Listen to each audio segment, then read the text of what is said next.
Brooms were out in force after a demoralizing sweep at the hand of the Pirates. The Phillies and their fans had had enough and have been dancing their way in Milwaukee ever since. Familiar swings have returned and caused plenty of damage. An unsuspected arm was delivering in full force. And now it's the Brewers who need to do everything they can to avoid dropping another one to the Phils.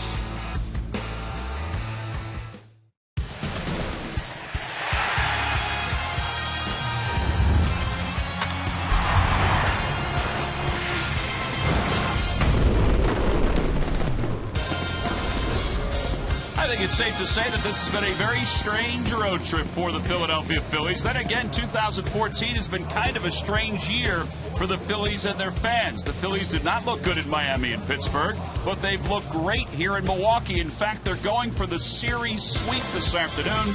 It's Game 4 here at Miller Park. Hi, everybody. I'm Tom McCarthy, joined by J.B. Moyer. It has been a tale of two different personalities for the Phils as far as this road trip goes, and I guess you could say the same for Chase Utley. Offensively, not great at the beginning of this trip, but here in Milwaukee, he's come back to life. Yeah, Chase was a tick off in Miami, chasing some pitches and being a very non-typical Chase Utley that we're used to seeing. But since we've come here to Milwaukee, he's hit 2 home runs, a big hit with 2 RBIs. And just a key cog for this offense, and what we like to talk about is keeping the line moving. He's got 6 hits in this series, and he's really been a big part of this turnaround at the tail end of this road trip. I think the good thing, too, is that his offensive production, which you'll see right here, a lot of this has come early in games and has given the Phillies the chance to get some early leads, which has made the starting pitchers, aside from Kyle Kendrick, a little more comfortable going up against these Milwaukee Brewers. All right, today the Phillies will deal with Matt Garza. Now, Garza didn't have great success in 2008 against the Phils in the postseason, but he's had great success since then. Now, you look at his numbers year to year. This is a guy whose ERA hasn't really deviated too much. It's basically been in the same neighborhood. The batting average against pretty much the same. I mean, there's some deviation, not overwhelming, but it's stunning to think that he is just a 500 pitcher during the course of his career. Yeah, you're right, Tom. It seems a little stunning, especially with the stuff that he features as a starting pitcher. He's got 4 pitches he can come at you with. He really doesn't use his changeup as much as he used to, but his breaking stuff are his out pitches. And you see here in these highlights, we're early in the season in April in Philadelphia. He was very dominant with his breaking ball. But after this series, his ERA really kind of skyrocketed in the month of April. In May, it dropped a little bit. In June, it's really dropped. And I really believe Matt Garza's a little bit of a slow starter, and he's now in midseason form. Well, he went 9 innings his last time out. You just saw those numbers against the Phils during the regular season. They're hitting under 200 as a team against Matt Garza. So it is Game 4 of this series. It's Garza making his 19th start of the season. David Buchanan did not pitch all that badly his last time out against the Pirates, but the Phillies, they didn't have a whole lot of offense to support David Buchanan, so he comes in with a record of 4-5. How about this guy and what he's done during this series? Jonathan Papelbon, 3 straight saves, 3 straight 1-2-3 innings. He also had some discussions after the game last night. We'll be back after this. Phillies baseball.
David Buchanan is hoping that his offense can get him some runs. He's seen that tendency over the last couple of days. He's all ready to go as the Brewers have taken the field. Let's take a look at today's starting lineup. It's brought to you by Xfinity, your home for the most live sports. Leading it off in center field, Tony Gwynn. Jimmy Rollins will bat second.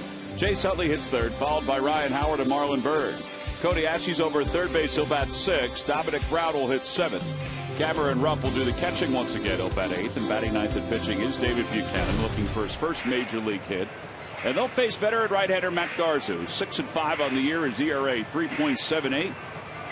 He's allowed a lot of base runners in his 116 2/3 innings, but he has thrown 116 2/3 innings. So all the questions about how his arm was coming into this season, I think those questions have been answered. Yeah, health is, I don't believe, is a concern at this point. It's just a matter of him getting on track. And I think, as we talked about in our pregame, the month of June, he really has gotten back on track and brought his ERA, his monthly ERA, down to 2.88 in the month of June. And a lot of that's because he's been able to go back to utilizing the high fastball. Take a look at the scouting report. You see his numbers against the Phillies, which we talked about during the open. 2-1 with a 1.77 earned run average. Well, it's time now for the Nissan keys to this afternoon's ball game. I believe the first key is the Phillies not chasing Garza's high fastball, where he's found much more recent success. And also for David Buchanan to take advantage of the lack of familiarity he has with, actually the Brewers have with David Buchanan. This will be their first time seeing him pitch, and I'm always to the belief that the starting pitcher has the advantage. Absolutely. Well, Garza's finished up his warm-up tosses. Ryan Sandberg, sunglasses on, ready to go. In fact, the playing field is half in shadow, and a little more than half in shadow, and the rest in sunshine. The roof to the right of home plate is closed, not entirely, but it is closed, and that's to stop the glare from the center field wall. Panels are open out in the outfield. It's a beautiful day here in Milwaukee as we wrap up this road trip. And Tony Gwynn Jr. will lead things off.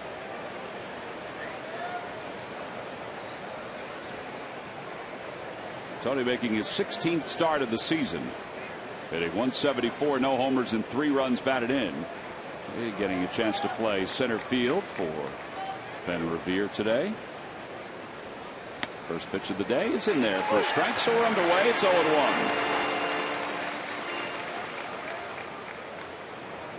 Tony has one at bat during the series. It was a pinch hit appearance, and he did get a base hit. So 1 for 1. He came on to play left field in last night's ball game. The Lucky McDonald's Phillies home run jackpot contestant is Ruben Perez of Pottsville, Pennsylvania. Phillies hit a home run in today's ball game, that Ruben's going to win $100.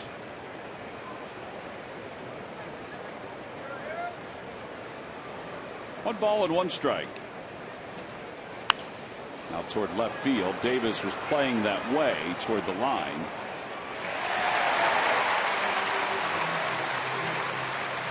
And a quick out here in the first inning as Jimmy Rollins will come to the plate. Garza in his last outing, 9 innings, 2 hits, no runs. He struck out 9 in a 1-0 win over the Reds. And Jimmy Rollins in last night's ball game, he got a breaking pitch that he hit over the wall to break a 1-1 tie and give the Phils a 3-1 lead.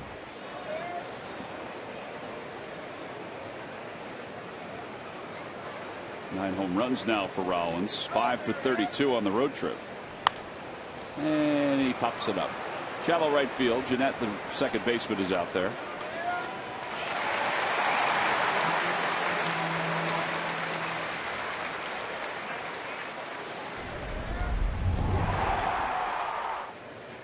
Well, that'll bring Chase Utley to the plate. This is what Chase has done so far in this series. Solo home run or actually a 2-run home run over the bullpen and a solo home run down the line. Chase has done a really good job with the home run this series, but also with several base hits, which have been key parts of innings where they've been able to score some runs in bunches. Yeah, he's hitting .356 lifetime here at Miller Park. when he was talking to Murph the other day about playing here. He said, you know, I see the ball here. I like hitting here. 356. And that doesn't include the postseason where he's hit pretty well here, or did hit pretty well here in the one postseason. No balls and one strike to him. Just a bit outside and low. 1 ball and 1 strike.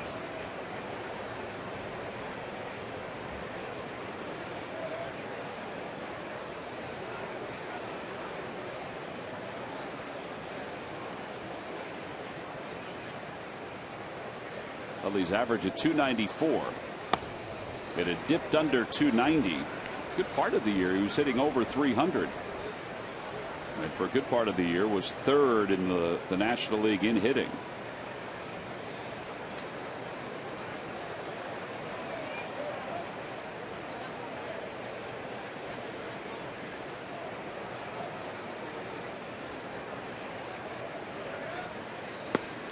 Outside corner, 2-2.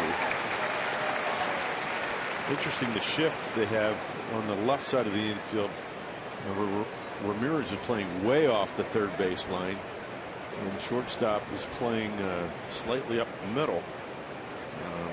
And then obviously on the right hand side they're playing in the pool.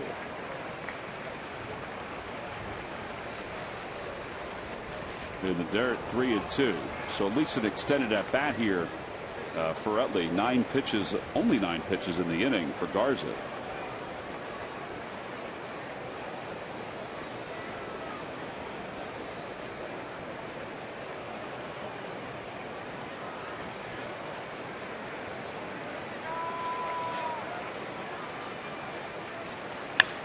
Out toward left field. Davis on the run, and he's going to get to it. And the side is retired. So 2 fly ball outs to left, and then a pop out to second. That's it for the Phils here at the top of the first. David Buchanan's dancing and ready to go when we come back.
They're just 1-7. Their lead in the division is down to 2 over the St. Louis Cardinals. Here's what he's had to say about the Brewers' slide as part of our Geico quote of the day. We need to bounce out of this thing, get it right back. A hot week or a hot 2 weeks, and we're back where we were. We need to turn it around, though, and either get the great pitching performance or bust out and swing the bats well. I mean, the Cardinals and the Reds are closing right now on the Brewers, and they've got a huge series this weekend against the Cardinals going into the All-Star break. Let's take a look at his starting lineup. It's brought to you by Xfinity. Your home for the most live sports. It's Carlos Gomez leading it off in center. Scooter Gennett, the second baseman, bats second. Jonathan Lucroy hits third, followed by Ramos Ramirez, Ryan Braun, and Chris Davis. And the bottom third of Reynolds, Bianchi, and Matt Garza. And they'll face Phillies right-hander David Buchanan, who's ready to go. And here's the first pitch of the day. And it's down low, and it's 1 ball and no strikes. Well, the key, I think, to this lineup getting going is this guy right here, Carlos Gomez. And the Phillies have done a great job of keeping him off base this series. And actually, even the one time when he was on base against Cole, he picked him off of second base. Yeah, he's 4 for 13 so far in this series, but he's ahead 2-0. There's a strike. Dan Bellino already hearing it for the Phillies dugout. Gomez 299, 13 homers, 45 runs batted in. Fouls it back, lost his bat, and it's 2 balls and 2 strikes. Well, here's the scouting report on David Buchanan. David's a 4-pitch pitcher, but pretty much relies on his fastball, his cutter, and changeup. He's 91-mile-an-hour fastball, 77-mile curveball, 89-mile-an-hour slider, and a changeup at 82. Cameron Rupp makes the catch. One away. Right on cue is a changeup right there for a pop-up. Safe to say that the pitcher is being squeezed after the first batter, but the first 2 pitches he threw Gomez that Gomez took are pretty close pitches, and he actually questioned the home plate umpire Dan Bellino. I mentioned Bellino was hearing it from the Phillies dugout a little bit. There's Roberto Hernandez, who pitched the best game in a Phillies uniform for him last night. 8 innings, 3 strikeouts, just 1 run. Scooter Gennett takes a strike. It's 0-1. Gennett is 9th in the National League and hitting at .306.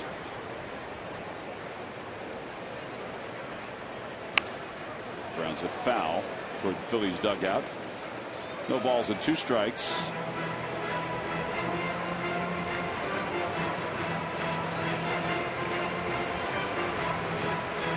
And again, I think David Buchanan can take advantage of the aggression of the Milwaukee Brewers lineup, just like Roberto Hernandez did last night, by using his off-speed pitches and getting ahead of these Brewer hitters early in the count.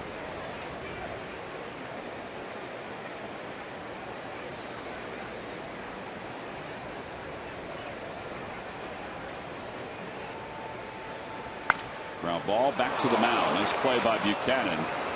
There are 2 outs. And that'll bring Jonathan Lucroy to the plate.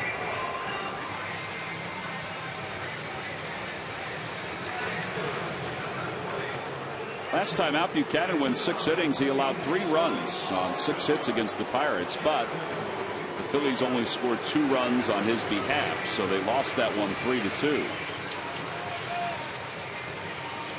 He got touched early for that 2-run home run.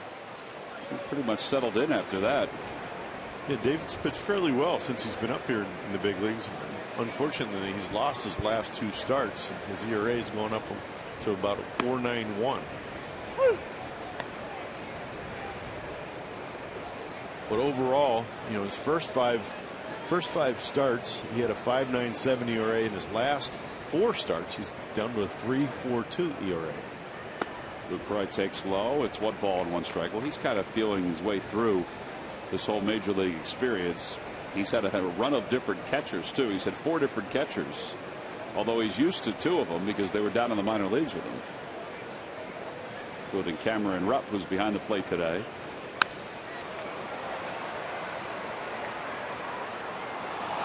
Today's ball game is also available in Spanish. Just use the SAP button on your television or change the language through the menu on your cable box.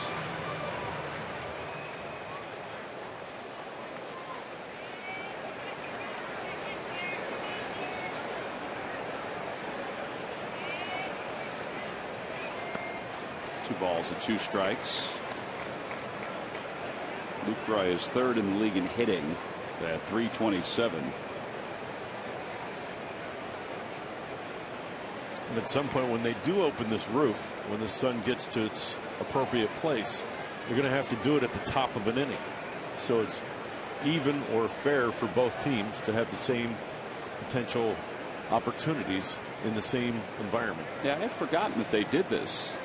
I don't think they did this at the beginning. I think they've only started doing it. And basically, as we mentioned, they do this to cut off the glare on the outfield wall. Obviously, at certain times of the year, the sun is in different locations, right, based on where we are in the year, and it's, you know, it's to aid the hitters in being able to see, and the umpires and catchers, believe it or not. The ball was just foul. That's a situation that we dealt with in Seattle as well. Well, let's take a look at today's current weather conditions, brought to you by Oliver Heating and Cooling. Visit oliverheatcool.com. 73 degrees. Bright sunshine. The roof is half open. Temperatures today or tonight are going to go down into the 50s, mid 50s. Swing and a miss. He got it with a high fastball. And the side is retired in order. So both pitchers come out throwing strikes. Both pitchers get a 1-2-3 inning. Ryan Howard will lead it off for the Phillies when we come back with the top of the second.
The Washington Nationals. Game 1 is at 7:05. Game 2 on Saturday is at 7:15. On Sunday, the Pennsylvania Auto Theft Prevention Authority Tumbler, free to fans 15 and older. You can purchase those tickets by going to Phillies.com. Phillies fans getting a chance to soak in a little sun. They're heading back to Philadelphia. A little warmer back home than it is here in Milwaukee. Phillies will go back home tonight. 3-game series before the All-Star break. Then they'll start the second half of the season in Atlanta next Friday. Well, here's Ryan Howard. 0 for 10 in his career against Garza. 2 for 26 on the road trip. Hitting .226 with 14 homers and 52 runs batted in. Outside, 1 ball and no strikes.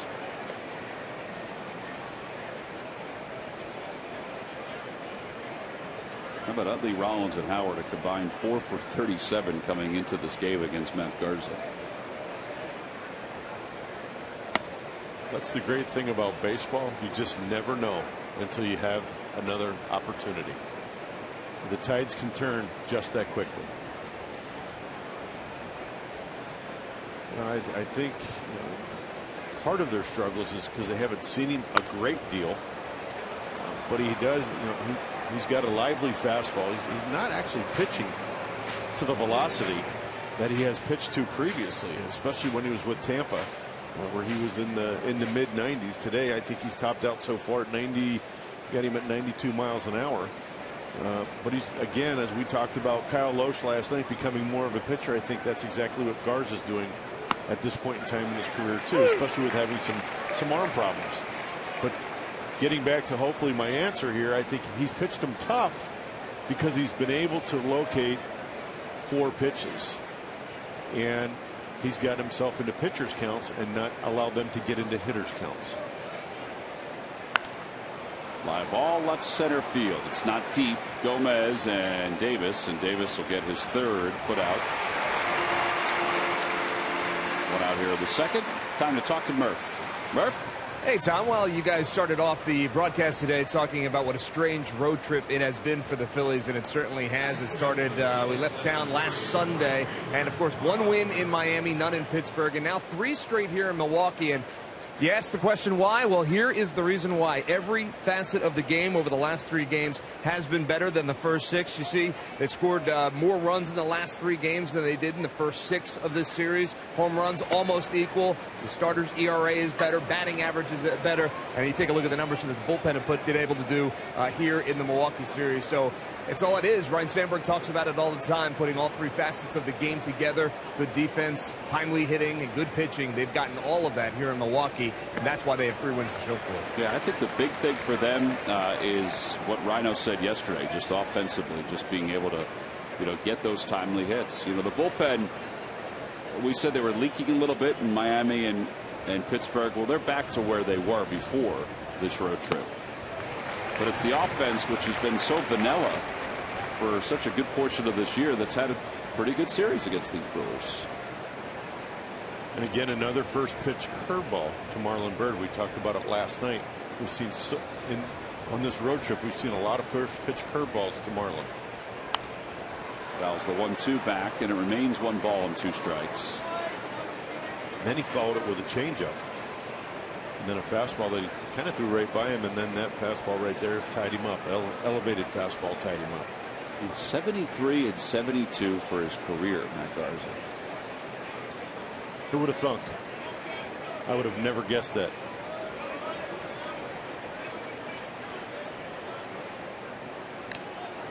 Another foul ball, and it remains 1-2 to Marlon Byrd, who has 2 home runs against Garza for his career.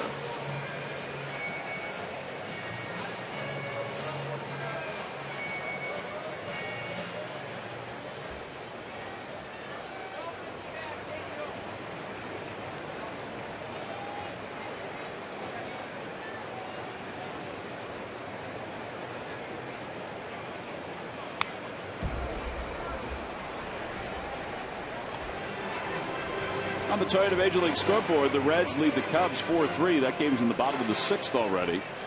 The Reds are 2.5 games back in the National League Central. Look at that. Pittsburgh 4.5 back. That's because they've been losing to the Cardinals. They haven't lost any ground because the Brewers have been losing to the Phillies.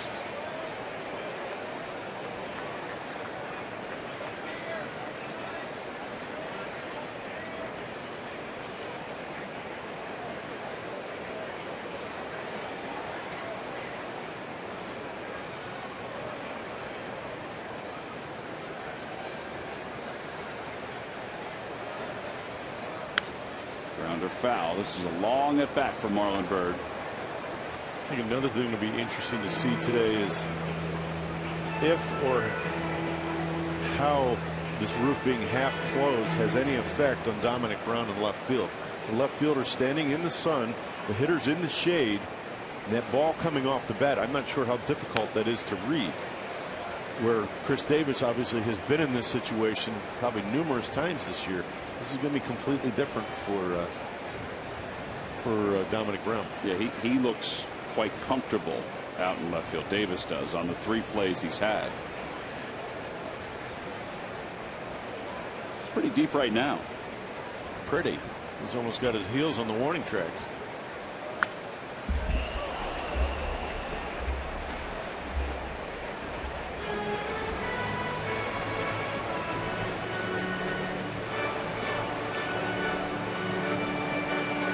Chris Davis stands. Very talented outfielder out of Cal State Fullerton.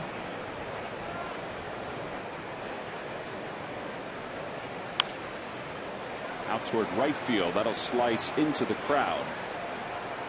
So 11 pitches so far against Byrd. This will be number 12.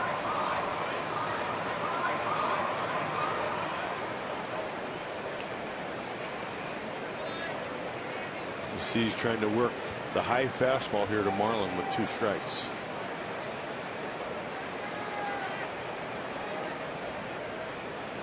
And he got him through the changeup. First strikeout for Garza. A dozen pitches to Marlon Byrd. And there are 2 outs. Comcast Sportsnet would like to invite you to the We Live Philly Sports Festival at the Please Touch Museum on Saturday, July 19th from 9 until noon. Play games, win prizes, and stick around for the Philly Sports Parade, which will kick off at noon. It features Mark Zumoff, Ricky Bowe, Danny Pomels. The Fanatic will be there. Swoop, the Eagles mascot, and Leslie Goodell. Cody Ashley takes a strike. It's 0-1. Ashley's hit in 5 straight. 237 since coming off the DL. 1 ball and 1 strike.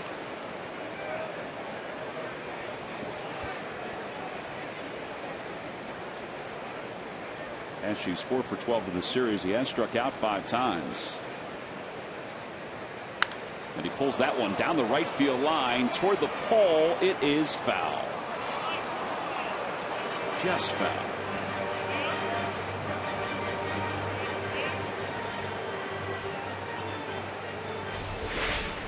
Here's a fastball. It's actually supposed to be away, and he gets it in. I think Cody opened up just a tad bit too quick on it, got it off the end of the bat, pulled it foul.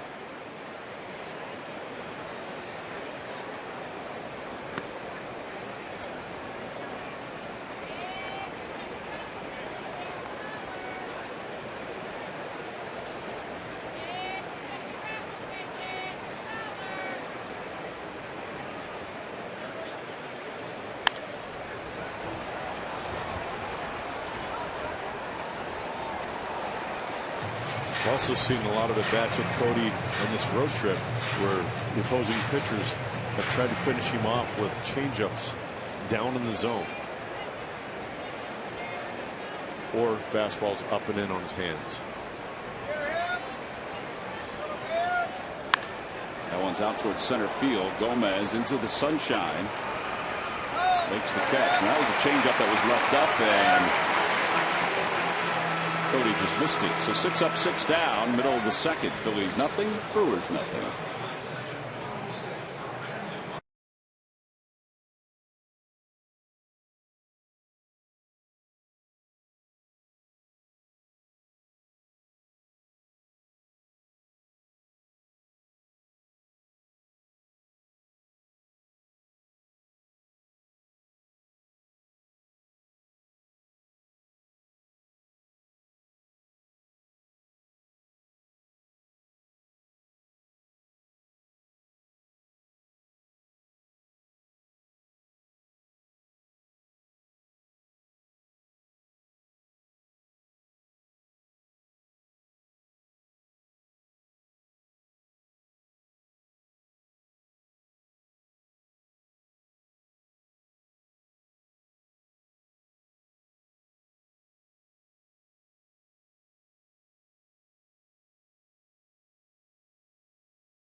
The final player for each league roster up until 4 p.m. Eastern time today.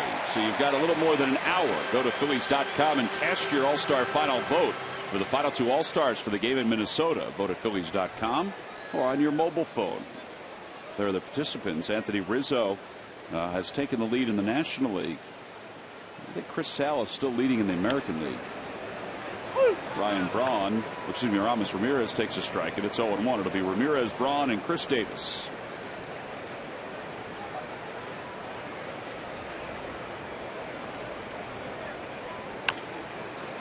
Over to third. Barehanded by Ashe in time. Fine play by Cody Ashe. There's 1 out here in the second.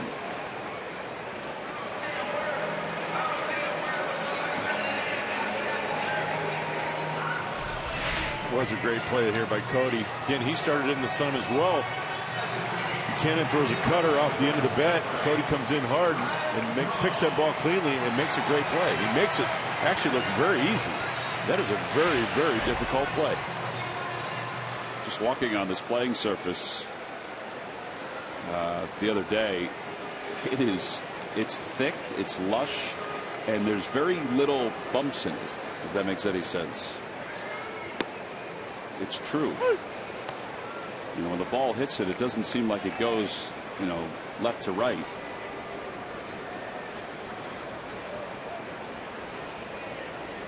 No balls and 1 strike to Ryan Braun. Braun has not played the last 2 days because of a sore back. And he floats that one over the head of Chase Utley for a base hit.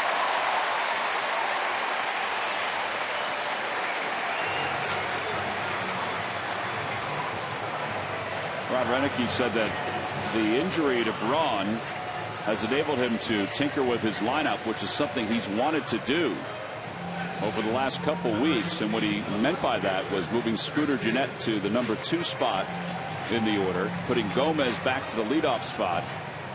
And he said, I was kind of looking for an excuse to move those guys and then possibly when Braun came back to put him back in the middle of the order.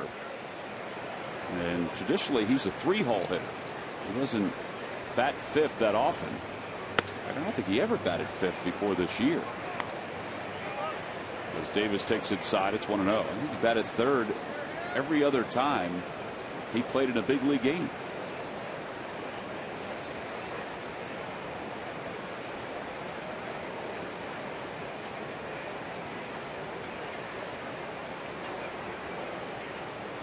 With dirt blocked by Rupp, 2-0.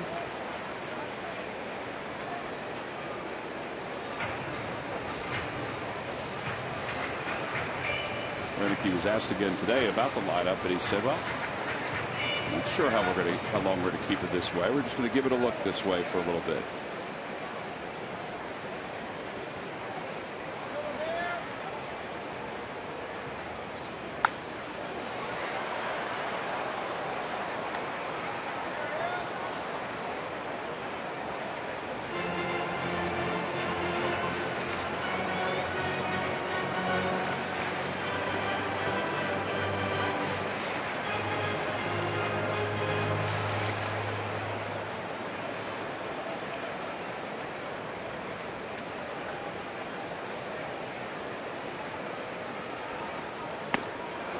Overpowered him with an 89-mile-an-hour fastball. That was good location up and in.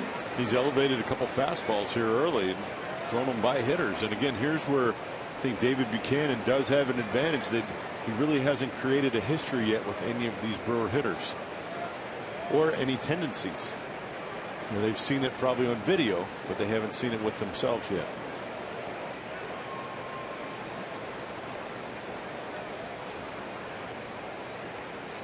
Swing and a miss. He got him.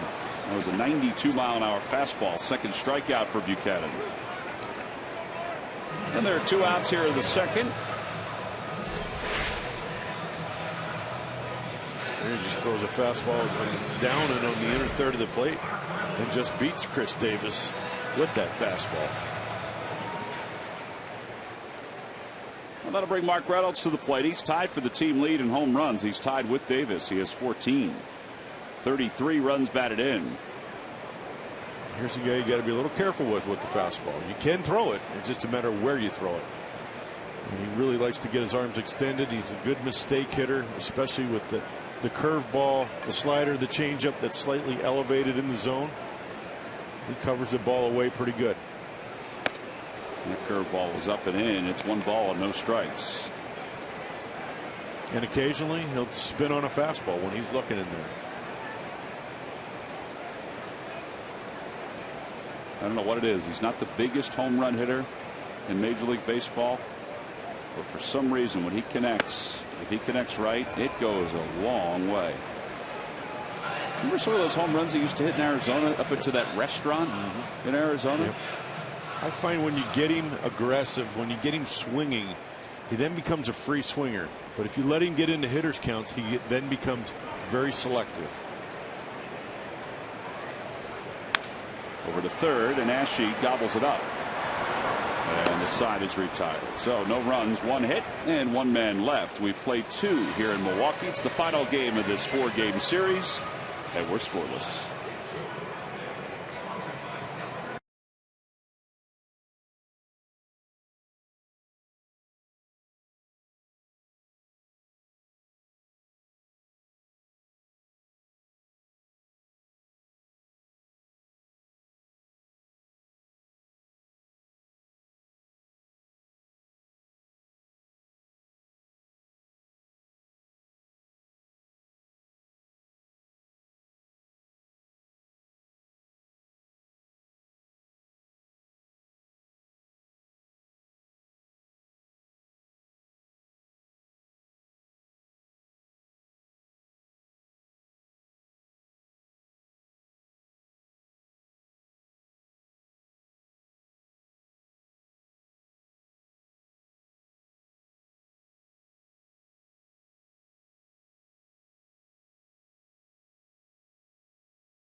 Log on to Phillies.com. Go to the fans section for all the information. And please submit your answer on the subject line. Jamie, who was the only Brewer to win the MLB All-Star Game MVP? The only Brewer to win the All-Star Game MVP. You have a year? Just a couple years ago. 2011.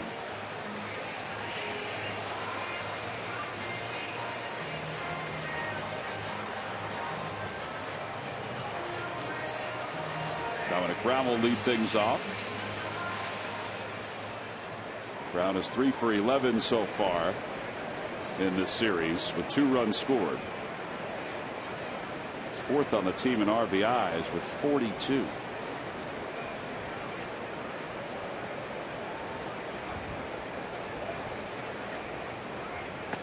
One ball and no strikes.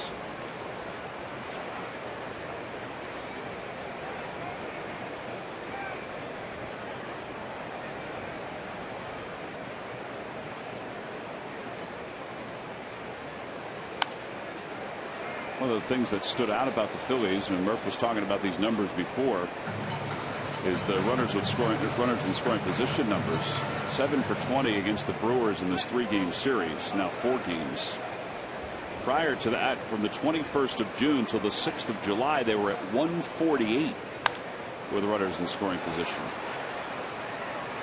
Now today they haven't had any base runners, so that number hasn't moved. That's because Garza's retired the first 7 he's faced. And that'll bring Cameron Rupp up to the plate. It's now time for you to tweet your photo using hashtag PhillyFanPhoto for a chance to have it shown in an upcoming game broadcast brought to you by AT&T.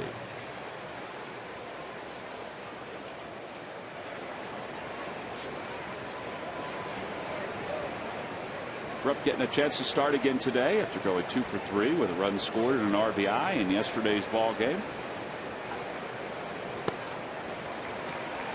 He also did a heck of a job handling Roberto Hernandez.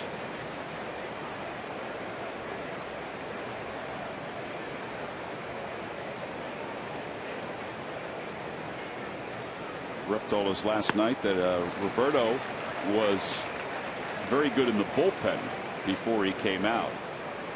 And it sounded like they had a pretty good game plan. You know, Rupp was talking about the conversations they were having about, you know, just what you had said, Jamie, how aggressive the Brewers are. Hey, let's throw some first pitch strikes. Let's see if we can get them swinging early. And the game plan sometimes, many times works as a pitcher, right? Sometimes it doesn't, but sometimes it works to perfection. And last night it did. And the reason why it worked to perfection was he caught a team that was very aggressively swinging the bats, but he executed his pitches that had top to bottom sinking action, along with the slider and his changeup. And his defense played very well behind him. Yeah, they caught everything.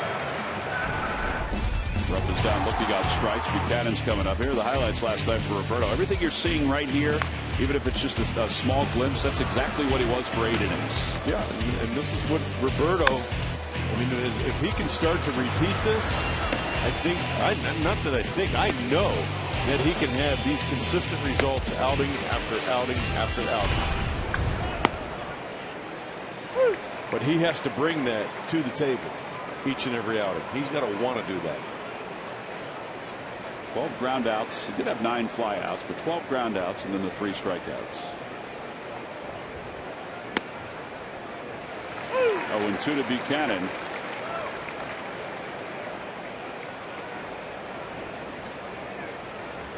David, I think he knows you're 0 for 15. He's going to keep pumping the heater until you give him a good swing. And a call, strike 3. A good swing's going to have to happen in his next at bat. So 9 up, 9 down for Garza. He's now struck out 3. Phillies will be in search of their first base runner in the 4th.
Hospitals. Call 1-800-JEFF now for an appointment.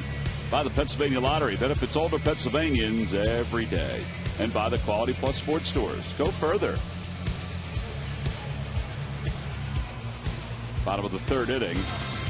David Buchanan has allowed 1 hit. That was a bloop single by Ryan Braun. Phillies do not have a hit yet. And Buchanan will face Jeff the Yankee, Matt Garza, and Carlos Gomez. Jeff the Yankee is from Lancaster County and Lampeter, Pennsylvania. Selected by the Royals at a high school. And now in the big leagues with the Brewers. This year at AAA, hit .276 with 24 games in AAA.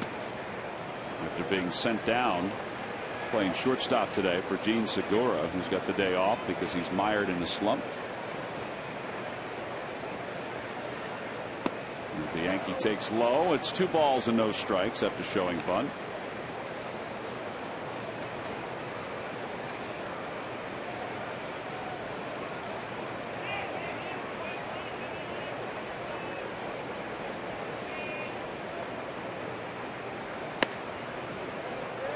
Whew. I don't think they're the same strike zone right now, to be honest with you. Punch a hole in that mask. Yeah.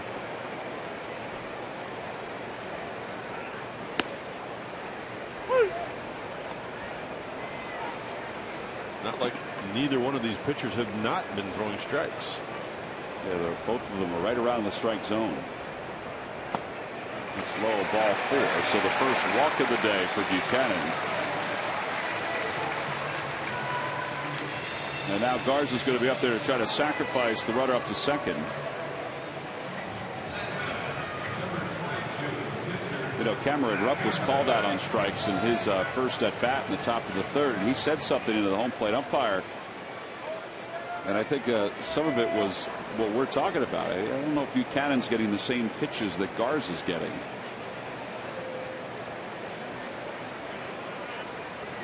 Now, in all fairness, we're off center here in our broadcast vantage point to the left of home plate.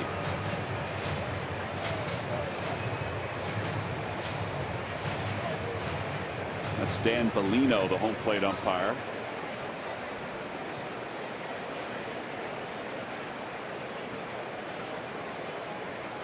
Now the bunt goes toward first. Howard will just apply the tag on Garza.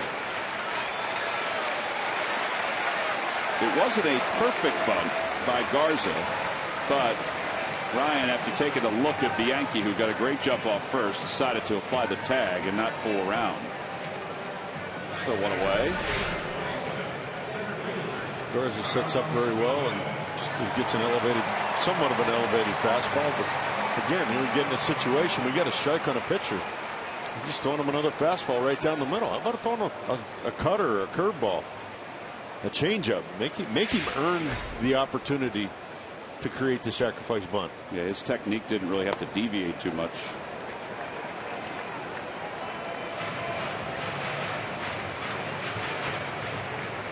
Carlos Gomez popped out to Rupp his first time up, so he's 0 for 1.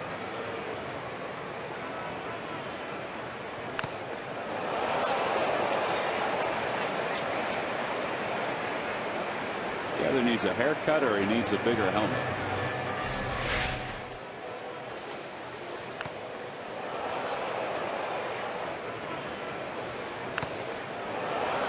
That one hits Rupp square in the square of the chest protector or the mask.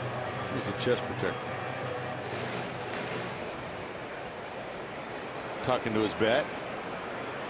Right now that's his best friend.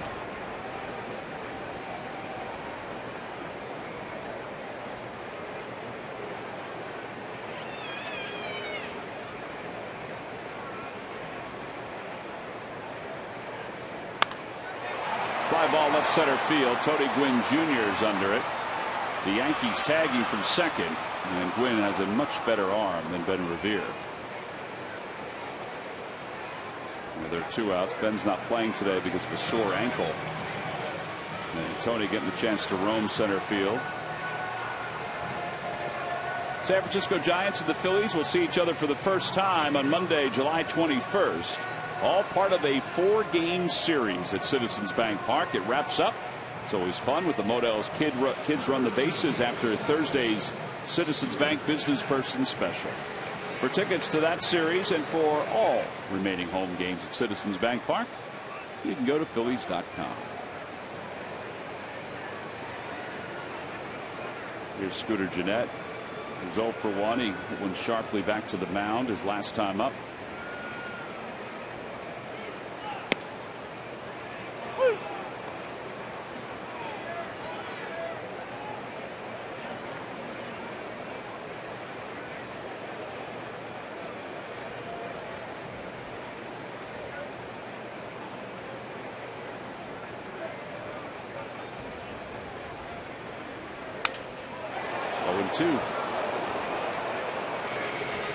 Got a little kindling in the hand of Scooter Gennett.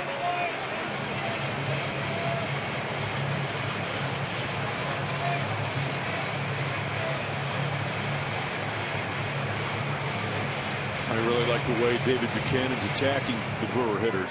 He's being very aggressive with not only his fastball but with his cutter. He hasn't really established a curveball yet, but then he's thrown several changeups that have been very effective. Yeah, the only curveballs he's thrown have been kind of up and sort of saucering up and in to right-handed batters. There's a fastball away. It's 2-2. And the curveball, I think, is a pitch that he had a lot of success with in the minor leagues, and for whatever reason, since he's come here to the big leagues, he's lost the effectiveness of the curveball that he once had. And usually that comes from not throwing it or not having the confidence in throwing it.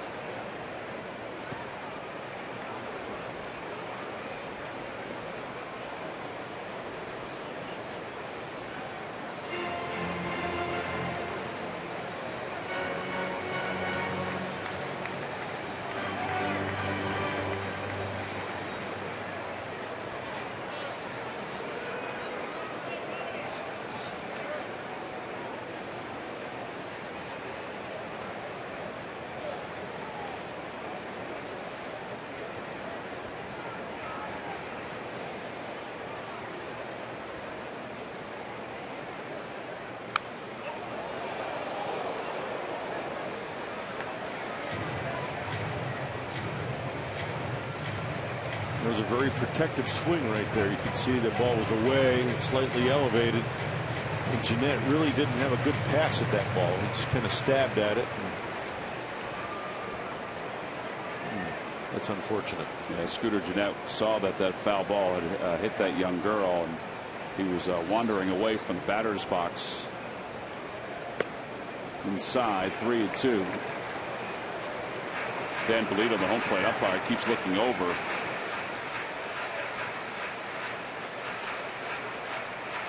See, Scooter Jeanette just looked over also, and he just reacted again. If that young girl's okay.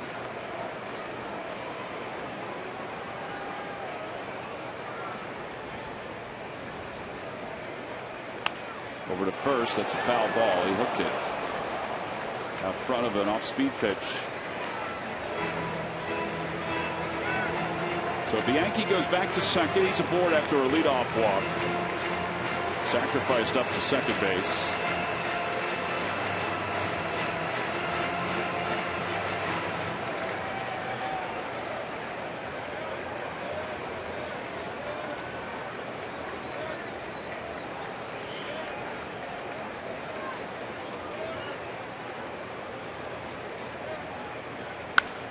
Fly ball left center field. Pretty well hit. Gwynn out into the alley, has room, and he makes the catch on the track. And the side is retired. No runs, no hits, one man left in scoring position. We have played 3. Top of the order due up when we come back.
Bargain Furniture Superstore is now open to the public. For years, businesses have been taking advantage of W.B. Mason's overstock. Now you can too. Visit whatabargain.com. Along with J.B. Moyer and Greg Murphy, I'm Tom McCarthy. We're live from Miller Park. It's the last day of this road trip. Phillies took 1 of the 3 against the Marlins, were swept by the Pirates, so they entered Miller Park 1-5 on this road trip. Now they've won 3 straight. So Ryan Sandberg's team is 4-5, and a win today they would finish a road trip 5-5. Crazy. But it would be a great way to finish a road trip that started pretty ugly. The Phillies had a chance to win an extra game in Miami. They wound up losing in extra innings. Here's Tony Gwynn Jr. He's 0 for 1. He flied to left his first time up. And he bunts foul. It's 0-1. Tony was originally a Milwaukee Brewer. In fact, he spent 3 years, parts of 3 years in the big leagues with Milwaukee. Was drafted by them out of San Diego State. Basically grew up in this organization with the likes of Ricky Weeks and Prince Fielder.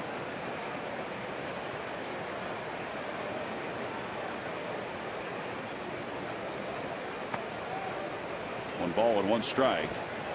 In fact, Ricky Weeks and Tony Gwynn were in each other's wedding parties, and when Tony Sr. passed away, Ricky Weeks was quoted because obviously when they played together in the minor leagues, Junior and Ricky, Tony Sr. would come out to the games from time to time.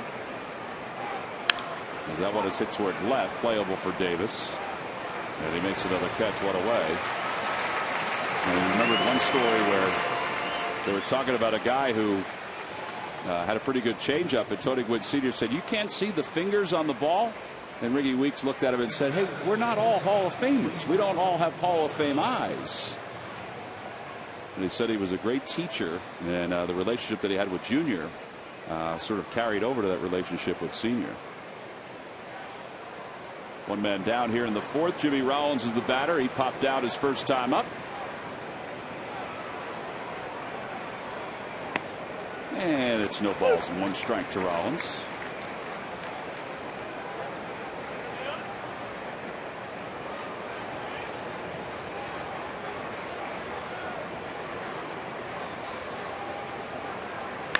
Ground ball toward the right side, backhanded by Reynolds. He flips underhand. 2 outs here in the fourth. Chase Utley will be the batter. As Chase Utley comes to the plate, it brings us to our Mazda leaders. And our Mazda leaders today is RBIs in the month of July. And Chase Utley is third. Jason Worth leads the way. He's had a pretty good series against the Orioles. Worth has. Then Jay Bruce, David Peralta from Arizona, and Billy Hamilton, surprisingly, with 9 RBIs. He had a bunch in the game the other night. Actually won the game with a few RBIs. He got banged up in yesterday's ball game. He and Brandon Phillips both for Cincinnati.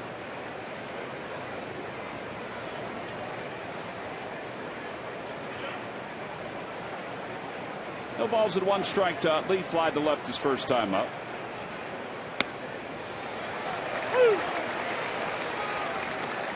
Tom, this is starting to look like it's going to be a game where whatever pitcher makes a mistake first may determine the outcome of the game. It's kind of how last night's game went as well. Love seeing this type of game.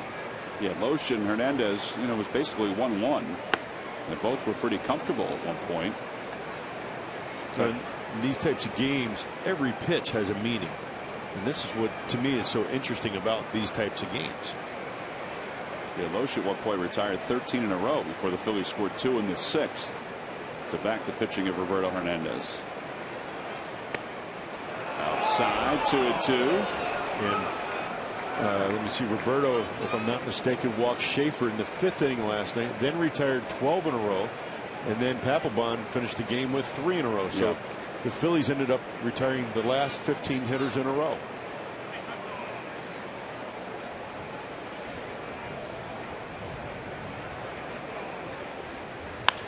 Over to the right side, not hit that hard. Jeanette waits on it for a moment, and then Utley hustling the whole way is thrown out by a step. All right, so the Phillies have gone 4 innings without a base runner. Garza is not allowed a hit.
to you by Delaware Valley Honda. Visit your local Delaware Valley Honda dealer. ShopHonda.com.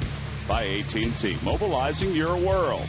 And by Chevrolet. Visit your local dealer at ChevyDealer.com. Last of the fourth, no score. Phillies do not have a hit. They do not have a base runner. The Brewers, meanwhile, have one hit. It was a bloop hit by Ryan Braun. Jonathan Lucroy will lead it off. It'll be Lucroy, Ramirez, and Ryan Braun.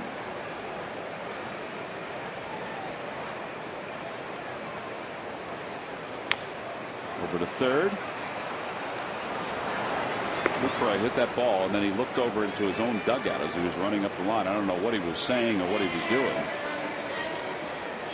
But there's one out. Maybe he told the on-deck hitter, I'm going to take the first pitch, and he decided to swing at it, and he was mad at himself. Because he can't be real happy with that outcome right there. Well, the Brewers have lost 4 straight games. They're 1-7 here in the month of July. And during the month, they've hit 200, actually 202 coming in. They're at 200 after the first 3 1/3. And their on-base percentage is right around 250. Ramos Ramirez wasn't too happy that he swung at that pitch either. But there are 2 outs here in the fourth. On Friday, July 25th, the Phillies will start a 3-game series against the Arizona Diamondbacks. Friday, Saturday, and Sunday. Sunday, the International Brotherhood of Electrical Workers Local 98 Cole Hamels t-shirt. Free to fans 14 and under. You can order your tickets by going to Phillies.com. These hardworking folks at the ticket office are back at it right now. If you want to give them a buzz and order those tickets, or you can always do it online 24/7.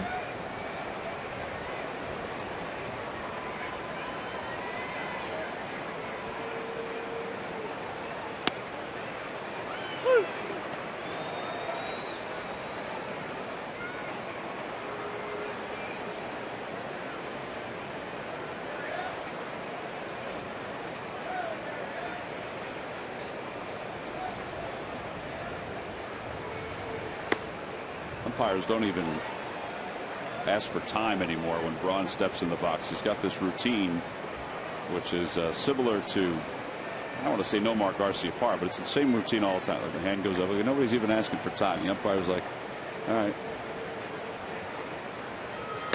Troy Tulowitzki has the same kind of extended routine. Batting gloves have to be tightened. I think it's all habit. It absolutely is. Got that little swing right here. Ready? I've heard some rumor that next year they're going to enforce staying in the box. Let's see if that happens.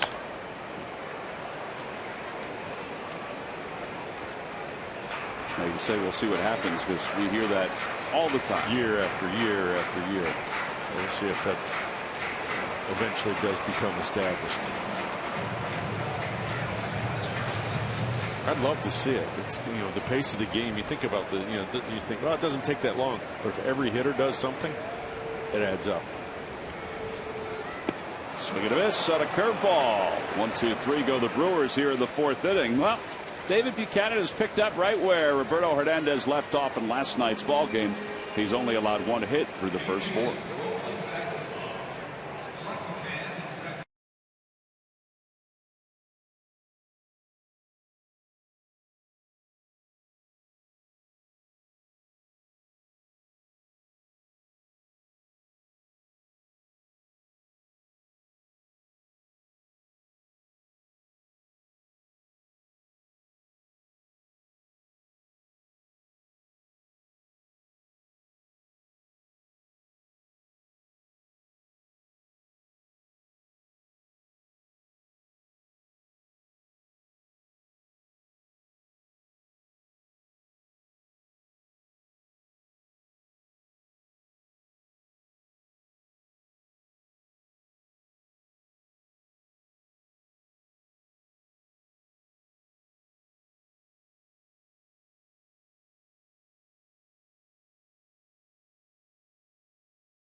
Edge trivia quiz answer. All right, Jamie, here's the question. Who is the only Brewer to win the MLB All-Star Game MVP? I'm going to go with Prince Fielder.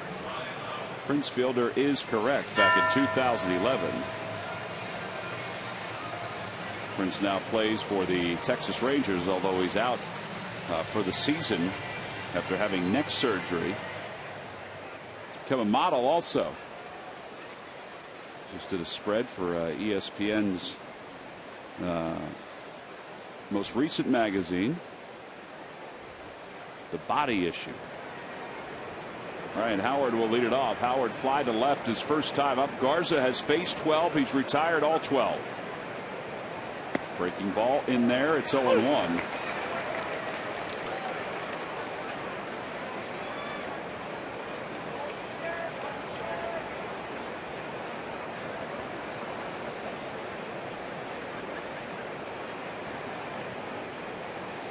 Ryan is now 1 for 12 in this series against the Brewers. And he pulls that one toward right field, and Braun was playing deep and was able to track it down. One away. Not a bad swing by Ryan.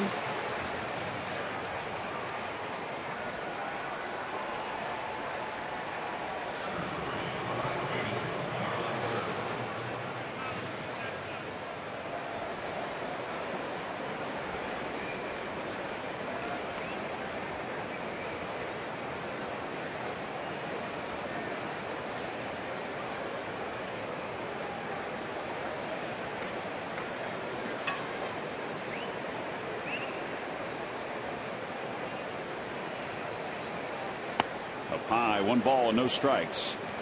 Garza since the 1st of June is 4-1 with 2 no decisions and an ERA of 2.36. Jamie talked about how he's gotten better as the years gone on.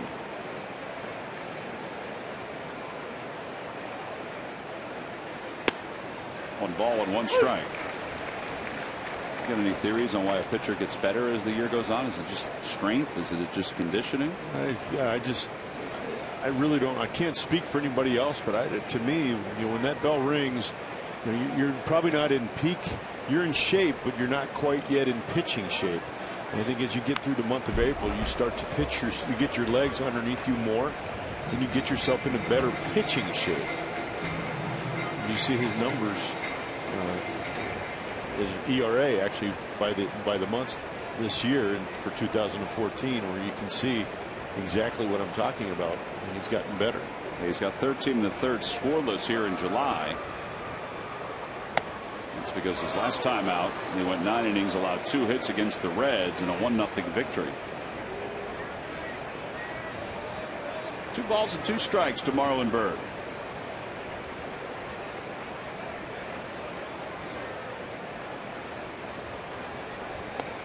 And Marlon takes low. It's 3-2.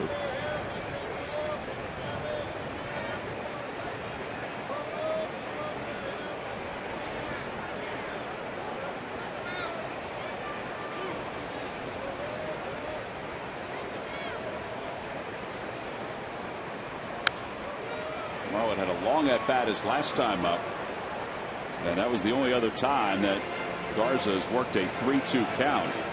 Was it a dozen pitches last time? Yes, it was. Good at bat, good long at bat. Right now we're halfway to that mark. Yeah, at that point the Phillies kind of needed that at bat from Byrd. Now he struck out, but at that point Garza hadn't thrown too many pitches against the first 4 hitters.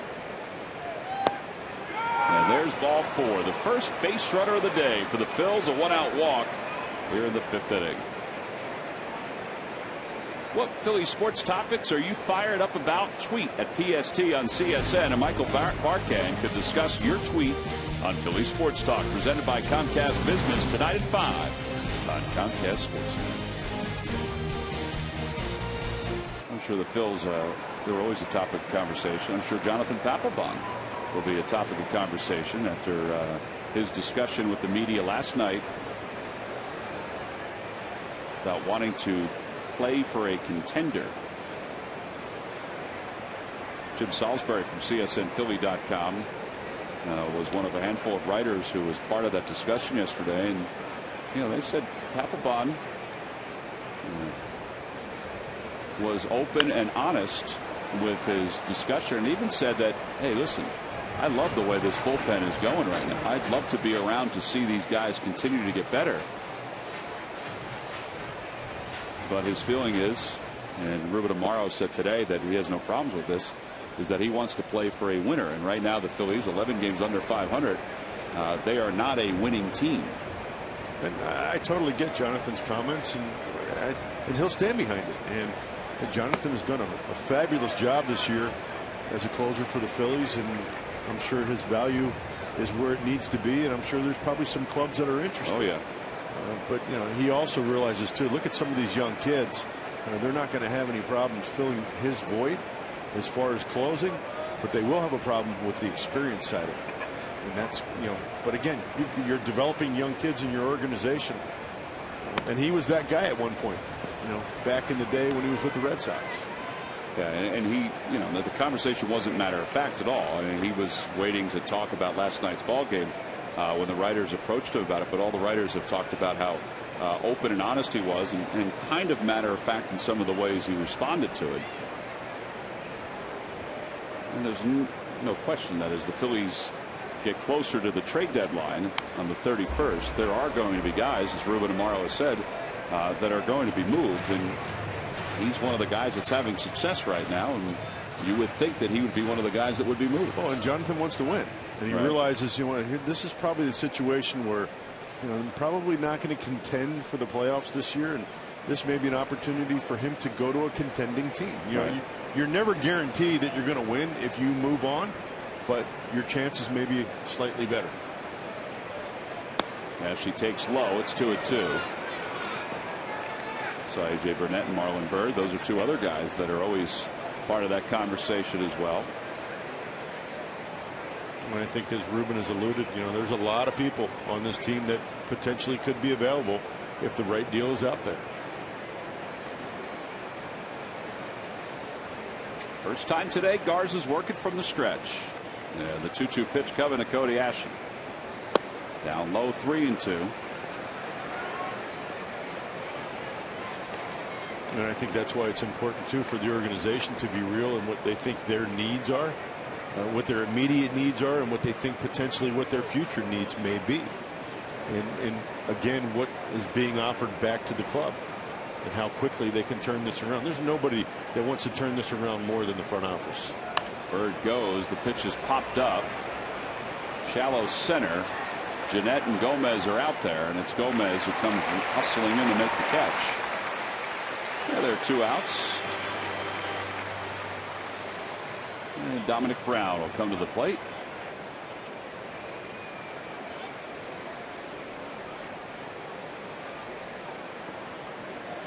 Tom, I'd like to wish my college baseball coach George Bennett a happy 80th birthday today. Well, you better wish George a happy birthday. We'll never let you hear the end of it. I know. He had 531 career wins at St. Joe and Villanova combined, and like I say, I'd just like to send my best to George and his family and wishing him a great day. He's a great guy, and he had a huge impact not only on guys like yourself, but guys at 2 different universities and even beyond. Fastball, that's 0-1. He still does a lot of clinics, coaching clinics. He's a great guy to talk to. Yeah. We're very fortunate with all the coaches that we have in, you know, the Philadelphia area on the collegiate level. Basketball to football to baseball. 0-2 to Dominic Brown.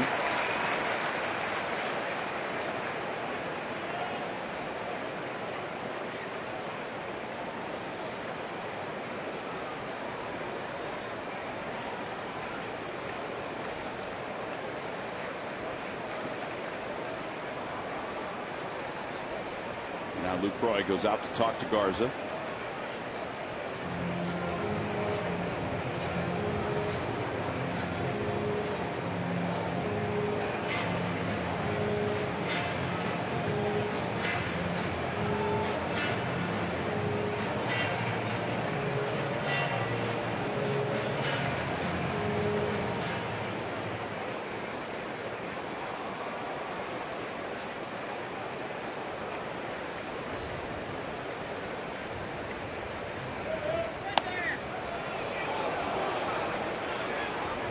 trying to get that part of the plate right there. That's the second time in this inning that Lucroy has kind of held a pitch.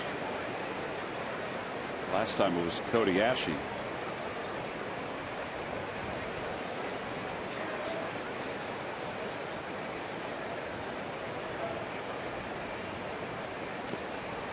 Now 2 balls and 2 strikes. Lucroy keeps that one in front of him.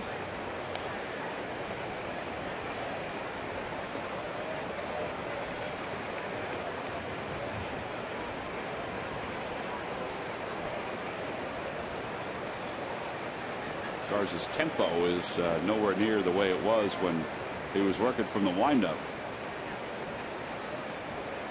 That ball's hit sharply to second, but right at Jeanette. Side is retired. Matt Garza, who runs through a no-hitter for the Tampa Bay Rays in July of 2010, is through 5 here this afternoon. He's only allowed a walk to Marlon Byrd, and that's it.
Brought to you by Citizens Bank. With more than 6 million people in the greater Philadelphia region, there's ample opportunity to help build houses, volunteer, or be a mentor. Visit citizensbank.com/community to learn more. Good banking is simple, clear, and personal, and that's helping you bank better. Citizens Bank, good banking is good citizenship. Bottom of the 5th inning, a scoreless game between the Phillies and the Brewers. Ryan Braun has the only hit today for either team.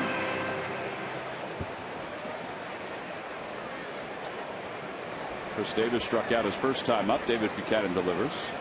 Outside, 1 ball and no strikes. Buchanan begins this inning with 54 pitches.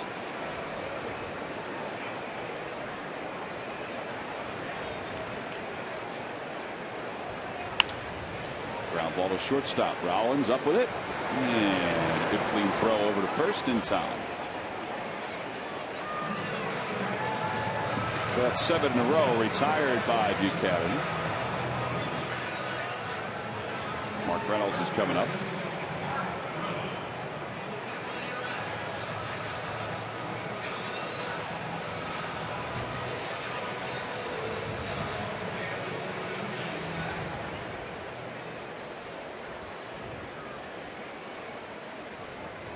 Reynolds grounded out to Cody Ashe his first time up. He's 0 for 1.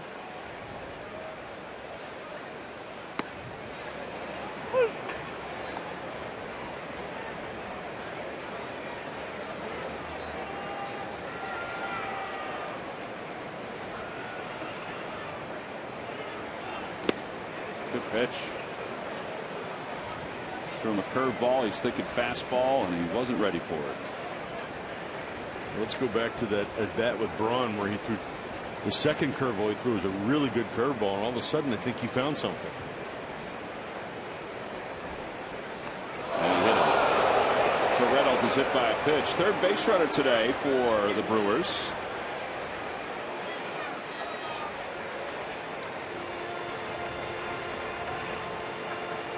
Yeah, that was obviously a little painful for Mark Reynolds. Certainly not something Buchanan was trying to do. Oh, right in the ribs.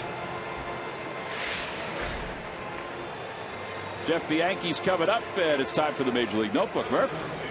All right, thanks, Tom. Hopefully this will be less painful. Brought to you by Gwynedd Mercy University. The Cincinnati Reds are battling the injury bug again. Starter Homer Bailey left the game today while with pain in his patellar tendon.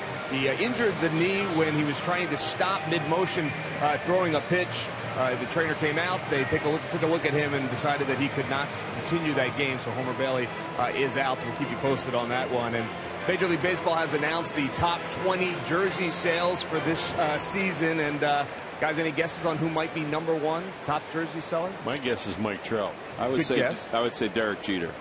Well, Mike Trout is in the top 10, but not in the top 5. And Derek Jeter is #1 in his final season as a New York Yankee. He is #1, followed by Buster Posey, Clayton Kershaw, David Ortiz, and Dustin Pedroia. That is your top 5 jersey sales. I knew you were going to get that right, Tom. Clayton Kershaw, huh? Clayton Kershaw, #2. No, 3. Who'd you say was #2? Buster Posey.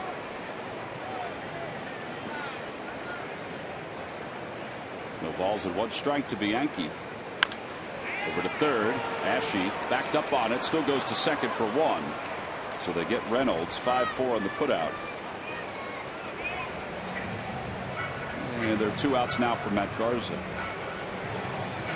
Now, I only read the headline on one of the stories about the All-Star balloting, and it was talking about Anthony Rizzo, and this goes to what Murph was saying.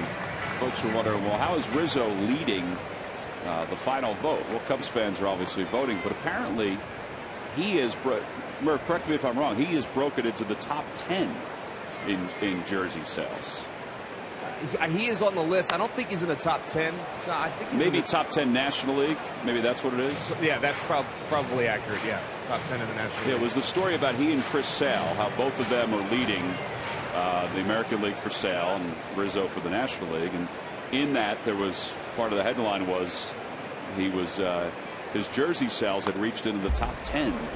And it must have been in the National League. You know, that makes a lot of sense if you stop and think about it. If you're a Chicago Cubs fan and you want to buy someone's jersey, you don't have a whole lot of options on that squad right now, a lot of young guys. So Rizzo would probably be your first choice, and they'll probably sell a lot that way. What about a retro J.B. Moyer jersey? Well, I was going to say, how about Santo and Maddox and Sandberg? If you're a kid that wants to wear a current player's jersey, you know, if there's a lot of choices on a team, you kind of split it up. But if there's only 1, 2, I would imagine you saw a lot more of that particular guy. Yeah, how about Bryant? Chris Bryant? That will be maybe the next largest uniform top that they sell as far as. And everyone just had to sell their Samardzija jerseys, so they had to go get a new one. How about Valentine in a Phillies uniform? Anybody buy that one? 0-2 pitch. Swing and a miss. He got it with a breaking ball. So Buchanan works around the hit batter in this inning. Picks up another strikeout, so he is not allowed to run through 5. We'll go to the 6th inning. Neither offense can solve the starting pitcher.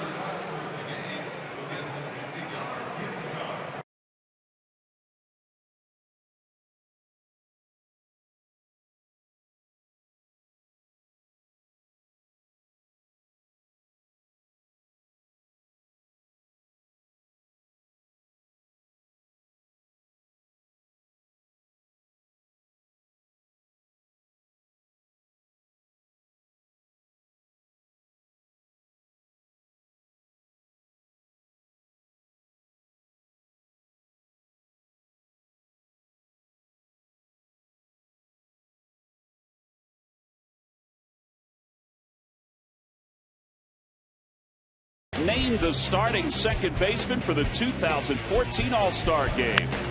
With over 2.5 million votes, Chase Utley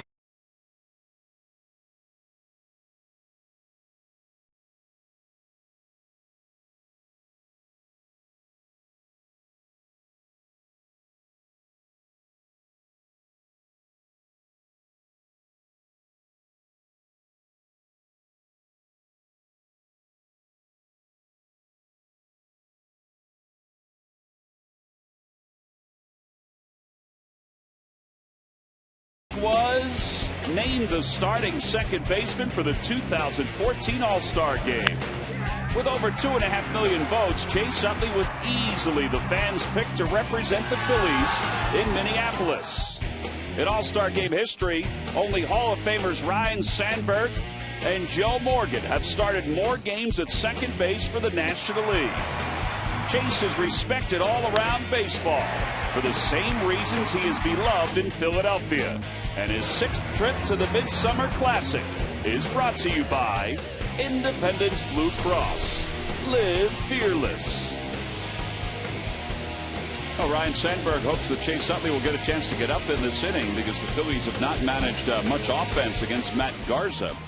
And if Utley gets up, it'll give the Phillies a chance to maybe score some runs. The All-Star Game this Tuesday. You can catch all the action from Minnesota between the National League and the American League on Fox.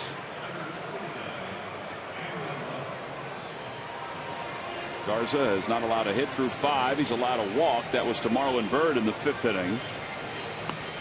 Matt Garza's no-hitter during his career was against the Detroit Tigers. It was the first thrown for the Tampa Bay Rays.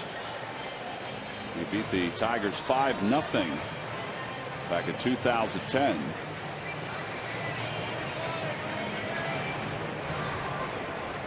They'll face Cameron Rupp, David Buchanan, and Tony Gwynn. I think the no-hitters ended in this inning. What do you think?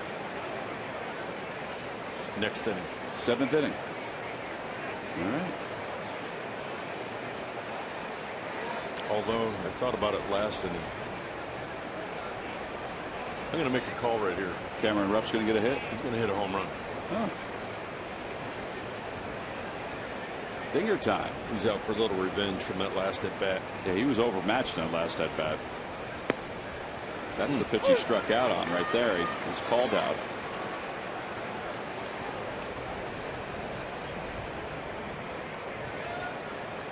No balls and 1 strike to Rupp. Out toward right center field. Braun and Gomez. Look out. They collide. Did they hold on to the ball? They did. And Rupp is retired. Gomez got it. Through the eyes of Matt Garza on that one. Yeah, there's one away.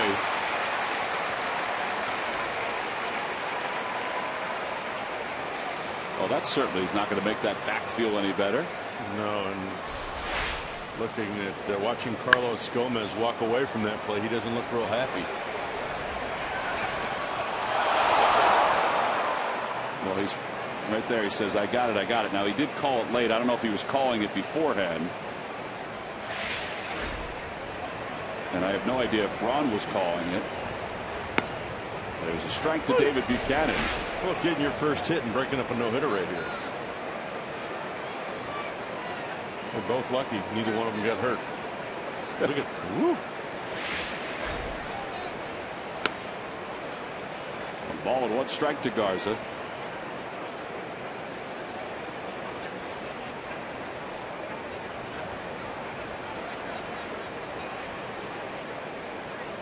Down low, 2 balls and 1 strike. Buchanan 0 for 16 in his big league career.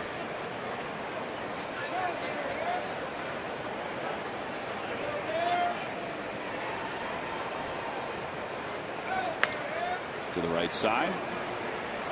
And there are 2 outs.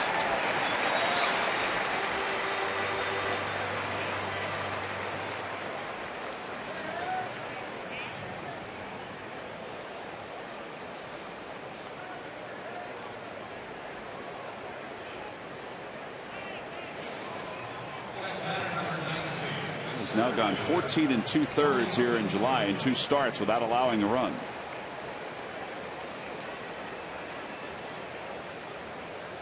Tony Gwynn is 0 for 2. He's flied out to Davis twice out in left field.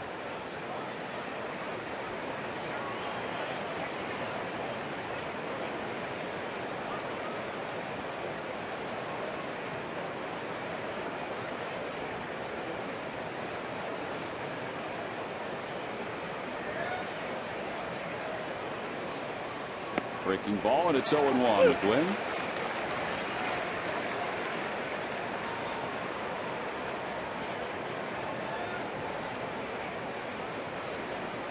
Garza's thrown a ton of fastballs today, just sprinkling in some off-speed pitches.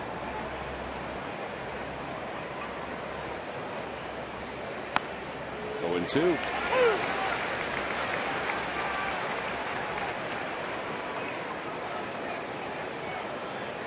Phillies have been no-hit before.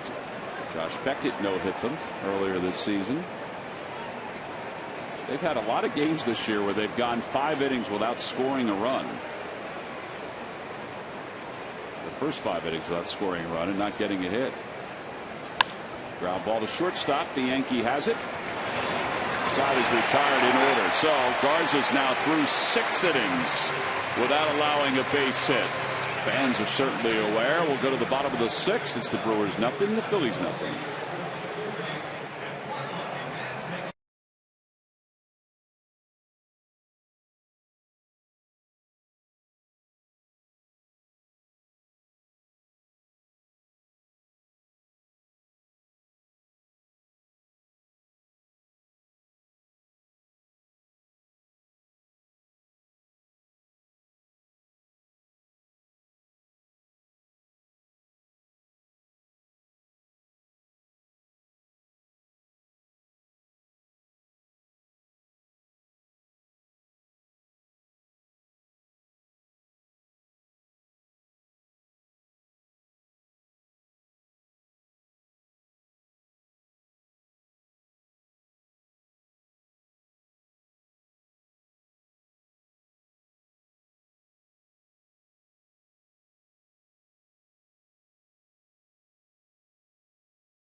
Get to your local Nissan store for the ride of your life and save big today. By Xfinity, your home for the most live sports. And by W.B. Mason. You can't go wrong when you buy right.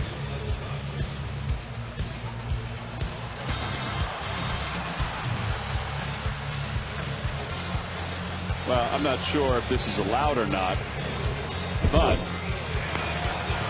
on day games, the sausage race starts out slow and it becomes sort of a relay race. Now Martin Maldonado, he enabled Polish to start a little early on that one. He wound up winning. Oh, and he put a catcher's mask on like nobody would know who he was. Carlos Gomez takes low. It's 2-0. Did you win the race today? Did you get it right this time? No, I didn't. 2 out of 3 is not bad. Who did you have today? I had the Italian. How'd you make out, Tom? I had chorizo. I finished 3rd today. Foul tip. Whoa, whoa. He's going to hurt himself if he swings like that again.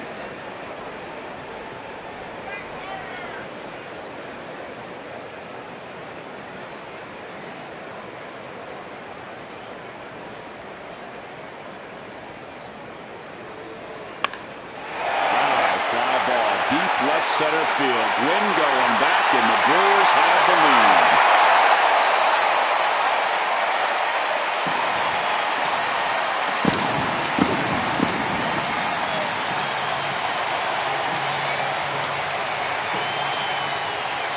Well, that's 3 Brewers now with 14 home runs on the season.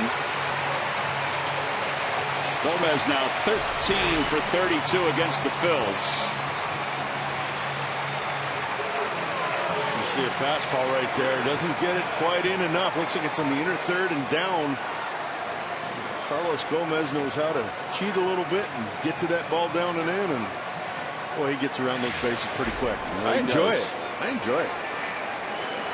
Well, now it's 1-0 Milwaukee. Here's Scooter Gennett, and he takes a pitch a little low. It's 1-0. I don't necessarily enjoy it when I see it against the Phillies, well, but I give him a lot of respect for hitting the home run, not Cadillacing around the bases, and getting in the dugout. One hopper snagged by Ryan Howard on the glove side. 1 out.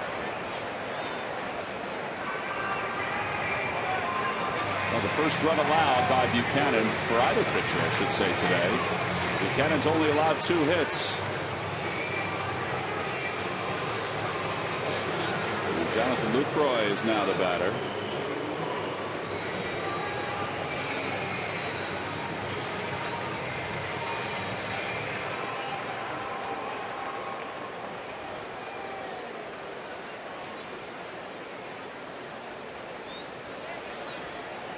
Lucroy is struck out. He's grounded out to third. 0-1. You think that pitch that Buchanan threw to Gomez, that's where it was intended to go? You think he was trying to go to a different spot? No, I think he was trying to go further in, and he didn't get it in far enough. Breaking ball, and it's 1 ball and 1 strike to Lucroy. Again, you'll see balls looks like it's inner third. We saw from overhead to it. It just looked like it was on the inner third of the plate. And these guys are good hitters, and the swing that he takes, I mean, he could have just as easily popped that ball up too, but he didn't. He got the barrel of the bat to it and drove it out of the ballpark. Yep, you can kind of see right here. Well, that's a bad line. Oh, I'm having trouble today. That's where maybe it should be, and it's not. It's towards the middle of the plate from there. Breaking ball swung out and missed. Lucroy is struck out for the 2nd time. 5 strikeouts now for David Buchanan. Ramos Ramirez will be the hitter. And David will learn when you're in these types of games. It's the mistakes that are going to come back to haunt you, and hopefully that doesn't come back to haunt him. He's throwing the ball very well today, but again, he's learning, and if you're going to make a mistake, you make it off the plate. First pitch swinging for Ramirez, and he lines it up the middle. So a 2-out single will bring Braun to the plate.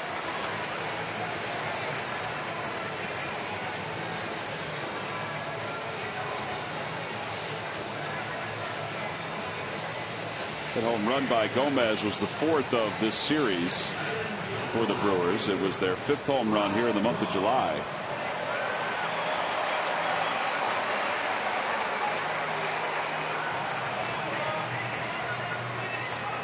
Here again, you got to be smart. You got 2 outs. You got a guy that's that handles the bat pretty well. He's got some power. He's got power to all fields. And this is the 3rd at bat. He's going to go up. He's seen all of his pitches. He's only thrown in 2 fastballs thus far. Now 3. Everything else has been a cutter, 1 changeup, and 2 curveballs.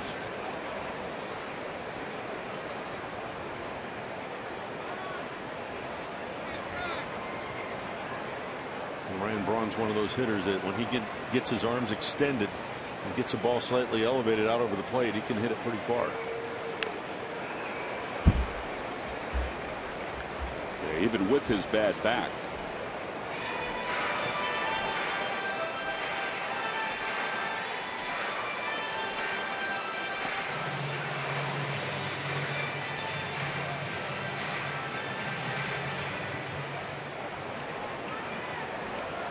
In his first at bat, he tried to run a ball up and in. He didn't get it quite in enough, and he just fisted the ball out over Chase's head for the first hit of the game for the Brewers today. Swing and a miss. Threw him a changeup, but it's 1 ball and 2 strikes.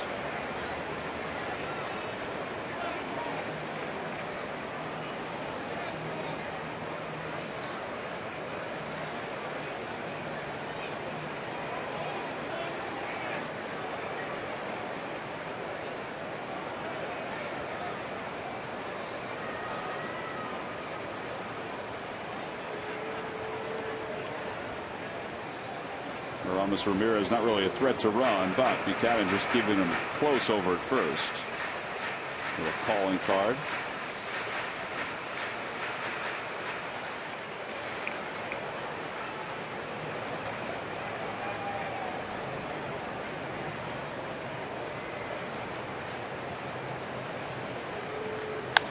Down the right field line. That'll be out of play.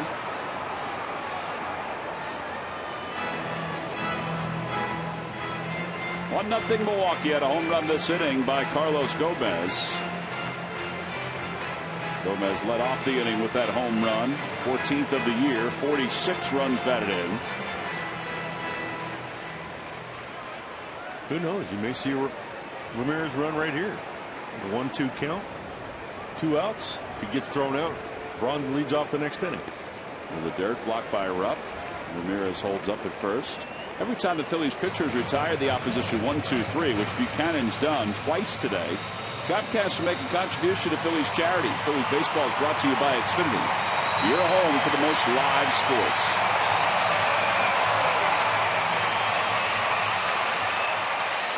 Ramirez does have 3 stolen bases. Picking his spots. Exactly. Ground ball to third. Charging is Ashe. He's got it on the run. Quick throw in time. Side is retired. But the Brewers strike first. It took until the 6th inning before David Buchanan gave up a run. We'll go to the 7th. 1-0 Milwaukee.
And for the 21st time this season, the Phillies have been shut out through 6 innings in a ball game. David Buchanan has pitched very well today for the Phillies. He has 5 strikeouts.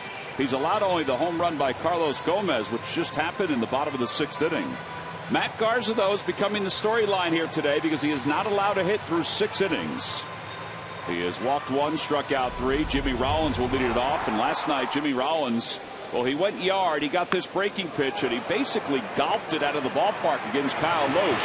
That broke a 1-1 ball game and gave the Phils a 3-1 lead. And the story doesn't end just there, Murph. You're right, Tom. You never know what's going to happen when you come to a ball game. You see right here, that is Sarah Schruel. She was a Phillies fan who was at the game last night. And after the game was over, Jake Diekman handed that home run ball that landed in the Phillies bullpen back to Jimmy Rollins. And Jimmy decided to hand that ball to Sarah and sign it for her. And so today, Sarah's back at the ballpark with her family, and she wrote him a thank you note, which we got to Jimmy. And I know the two had a conversation today. But the family lives out here, but the father, John, originally from Philadelphia, he said he has 3 kids, and only Sarah is a Phillies fan in the house, so he gets to bring her out to the ball games. And then last night, Jimmy made it very, very special by picking her out of the crowd and handing her that home run ball and signing it for her. That's cool. Jimmy is very good with the fans. There's no question about that.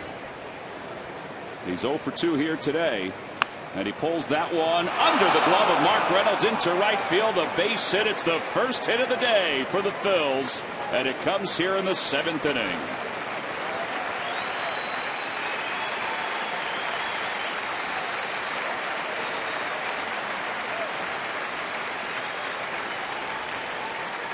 Had a nice round of applause from the Brewers fans for Garza. Jimmy gets a fastball right here after seeing the curveball first pitch, and Jimmy's been very aggressive early in the count today and Hits a single through the actually just out of the reach of the first baseman for a first base hit for the Phillies here in the 7th inning. All right, let's see what Rollins does over at first now. He takes his lead with Utley up, and he takes outside. It's 1-0. It's only the second base runner for the Phils. They have a walk today. Now they have a single.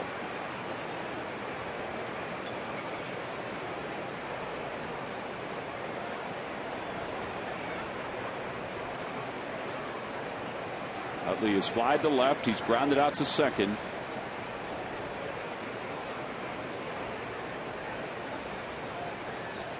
And that one's out toward left center field. That's going to drop for a base hit. So now back-to-back singles for the Phillies. They have runners on first and second.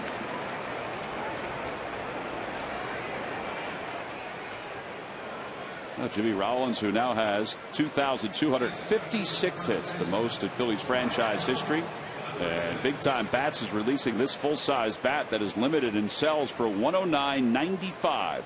Call now at 1-866-280-BATS or log on to BigTimeBats.com. Ryan Howard is now up. He's fly to left. He's lined to right. Try to tie this ball game up or give the Phils the lead.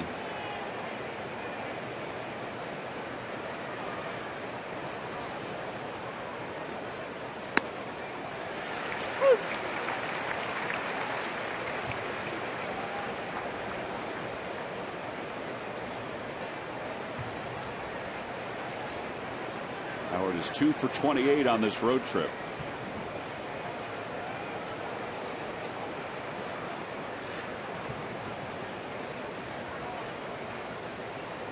Curveball rolled over on it toward first. That'll get the runners up to second and third. A ground out by Howard right off the end of the bat. One away. That'll bring Marlon Byrd to the plate.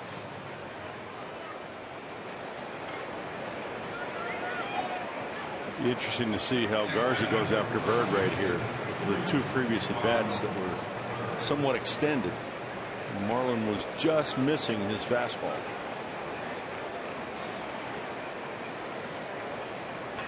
Obviously Marlon's trying to get a base hit here, but the other thought is too, if I can lift the ball to the outfield and hit a sac fly to tie this game up,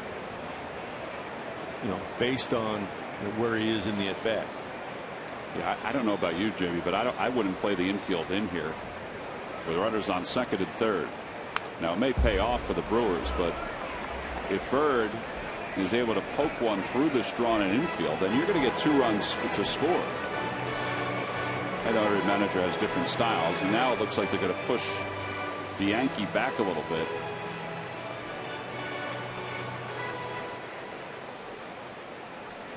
They're taking that first base hole away from the Phillies.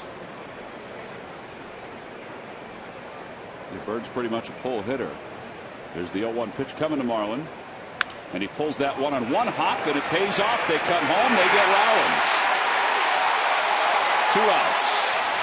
He smoked that ball on one hop, and the alignment was perfect for the Brewers. 6-2 on the putout. And a fielder's choice, and that puts runners on first and third. Rollins was going on contact. Ball hard hit.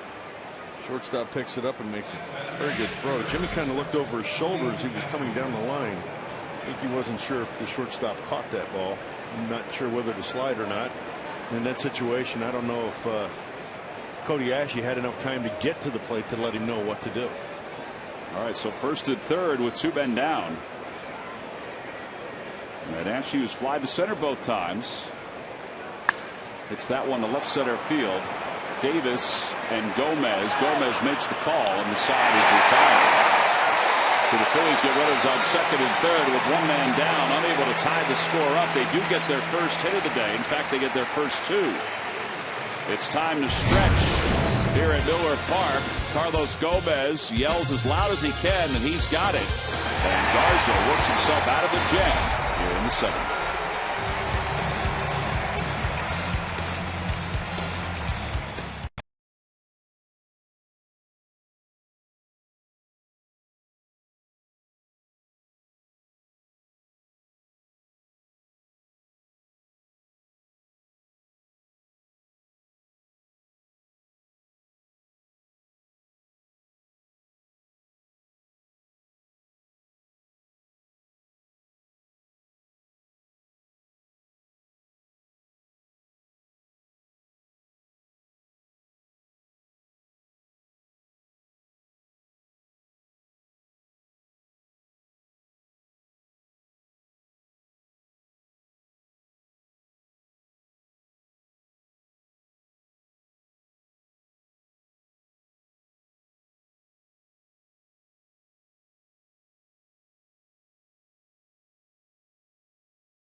For 7 innings and has a 1-0 lead as Chris Davis leads it off against David Buchanan here in the 7th. Ron Renneke and his bench coach Jerry Narron.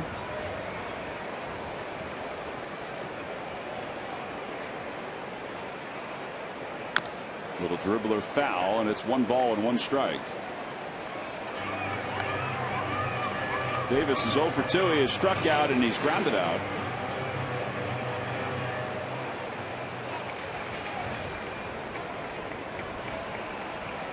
And he went on that one. It's 1 ball and 2 strikes.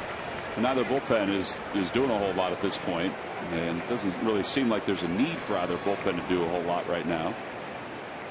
And just as we say that, the Phillies bullpen may start to get somebody up.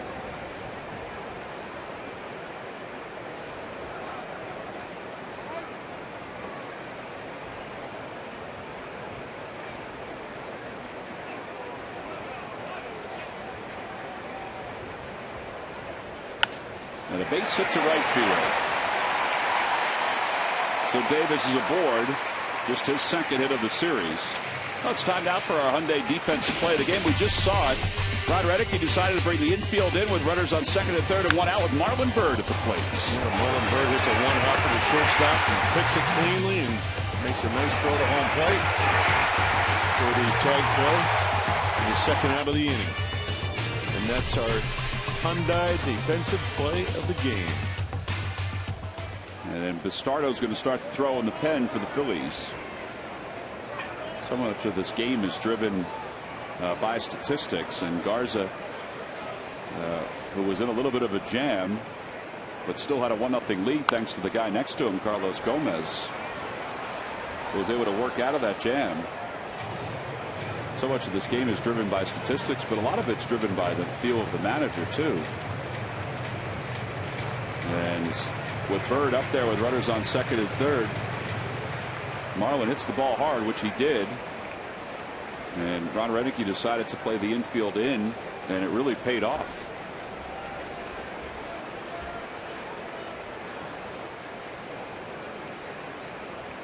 It's probably an indication too of what he thinks of his team's offense over the last few days as well.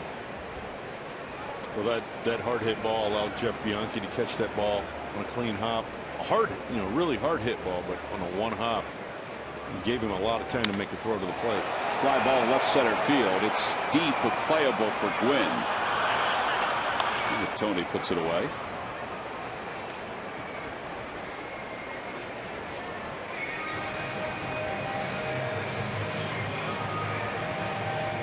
One out. Bianchi is the hitter.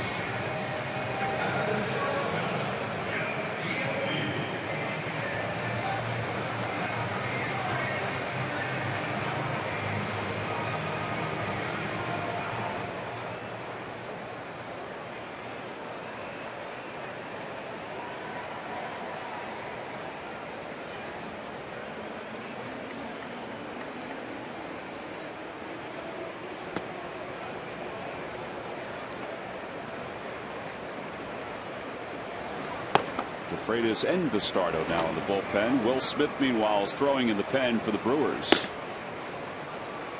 One thing I really see with David Buchanan, I think it really helps. He hides the ball so well, and his lead side with his lead arm really gets up and kind of hides the ball.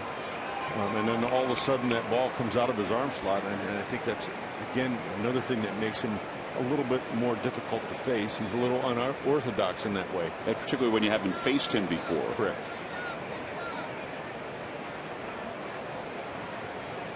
And he does it both out of the windup and the stretch. Davis was leaning a little bit over at first, but does get back ahead of the tag.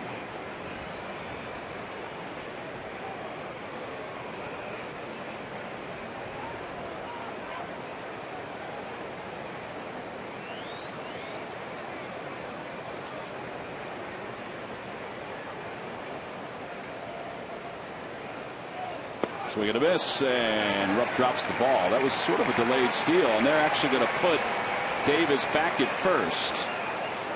I believe the backswing. Oh, they're going to say that he foul tipped that ball? Wow. Oh, backswing interference. At first, I thought the umpire walked out and gave the foul tip sign. He did, but I thought it was the bat swing interference initially.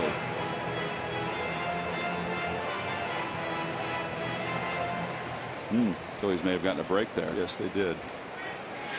That ball had already rolled out of his glove when the bat came toward his glove.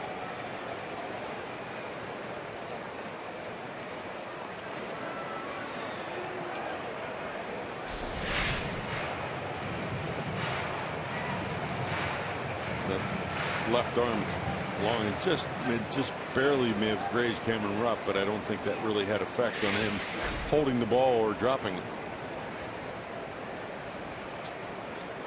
Ground ball to short. This should be 2. Rollins to second for 1. Over to first in time to get the speedy Bianchi.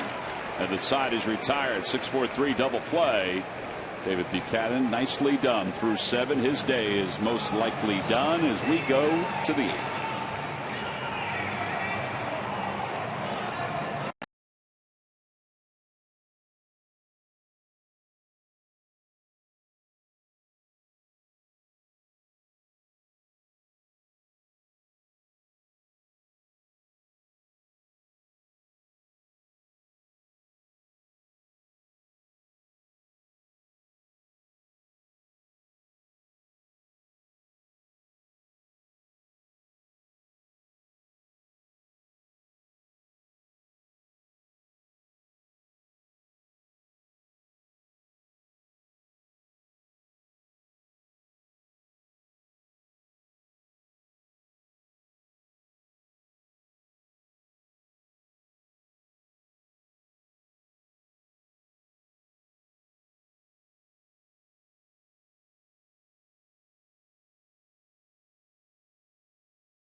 Nothing Brewers. We go to the top of the 8th. David Buchanan's spot is due up 3rd in this inning, so his day is probably done. He's pitched very well here this afternoon. He's put his team in position to be in this game, but they need a little offense against Matt Garza. Speaking of offense, our winning box score brought to you by Subway. The only blemish for David Buchanan was the home run to Carlos Gomez. That's it. And that came in the bottom of the 6th inning. So now we go to the top of the 8th inning. The Phillies down 1-0. So Roberto Hernandez last night, David Buchanan here today.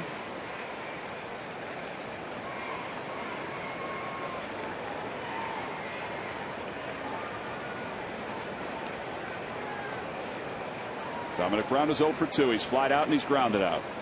Garza begins this inning with 92 pitches.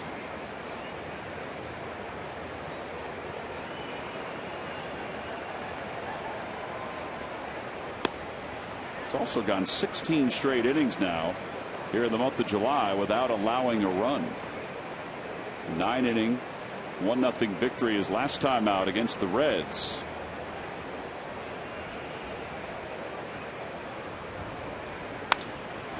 Out toward right field. He got it just in a little bit on Dominic Brown. One away. Time now, as we promised earlier, for our AT&T fan photo of the game. Now, this one comes from the Cahill family. We want to thank them for sending this photo in. Well, they got a big brood at the ballpark. Tweet your photo to hashtag Philly fan photo for a chance to be shown in an upcoming game broadcast brought to you by AT&T. That photo was sent in by Jewel and Matt. The Cahill family take it in a ball game at Citizens Bank Park. Cameron Rupp fouls it away. It's 0-1.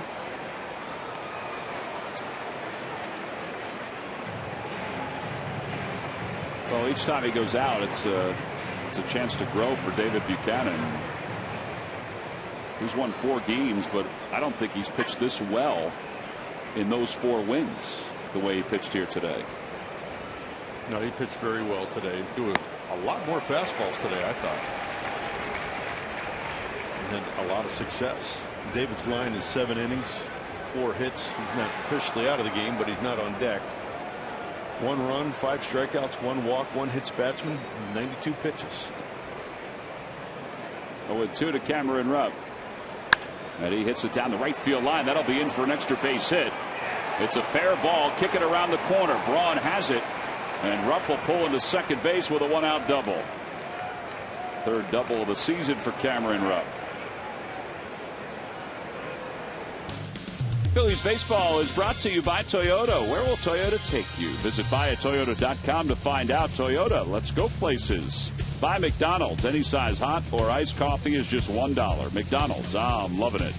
And by Dodge, visit dodge.com or your local dealer today.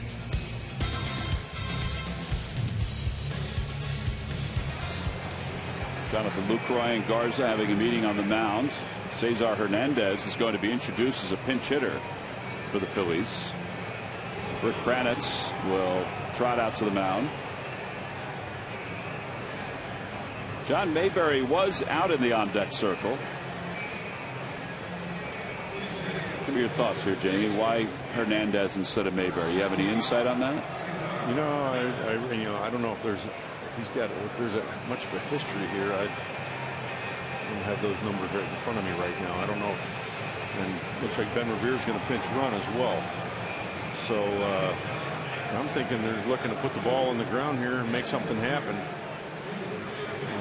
Obviously, you're not putting Hernandez in the game here to drive the ball out of the ballpark. Well, Hernandez is 0 for 3 lifetime against Garza. Mayberry's 0 for 4. Mayberry is your best pinch hitter, though, 9 for 22 with 3 home runs. So Rupp being congratulated after his 1-out double. He's lifted for Ben Revere, who has that sore ankle, but must be well enough to run after getting some treatment. Garza's thrown 77 fastballs today out of his, what does he have here? 97 pitches. 57 of them for strikes. Breaking ball, and it's 1 ball and no strikes.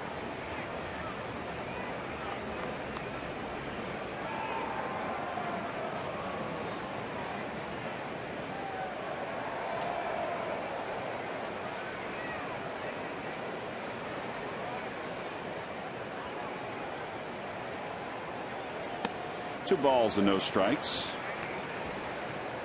After today, the Phillies will head home to take on the Nationals. They're back in the Eastern Division, I should say. Meanwhile, the Brewers will take on the Cardinals in a huge series before the All-Star break. As you look at Garza's line, pitches by inning. 3 balls and no strikes to Cesar Hernandez.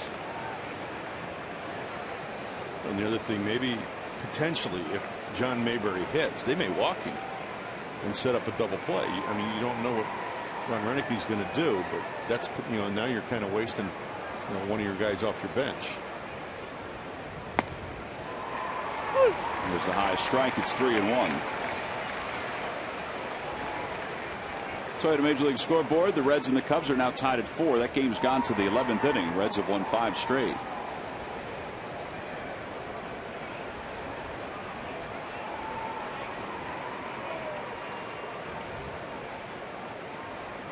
Here's the 3-1 pitch coming to Hernandez.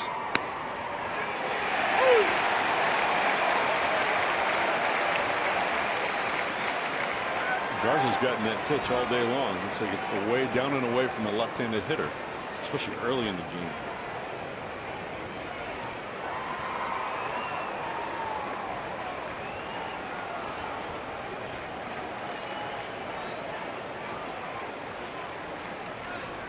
Outside, ball 4. That'll put runners on first and second. Well, we mentioned that there's a big series this weekend between the Brewers and the Cardinals, but Murph, for the Cardinals, they're losing a pretty big weapon for that series against the Brewers. Yeah, a little addendum to the Gwynedd Mercy University Major League Notebook, Tom, because we just found out that Yadier Molina, their all-star catcher, may be out for the season. He tore a ligament apparently last night, late in the game last night. He had an MRI today, and they saw a torn ligament. He needs that surgery, and he's going to be out for 8 to 12 weeks. That is a huge loss for the Cardinals. On so many levels, a big loss. Here's Tony Gwynn. He's 0 for 3. Flied out twice. He's grounded out. Runners on first and second.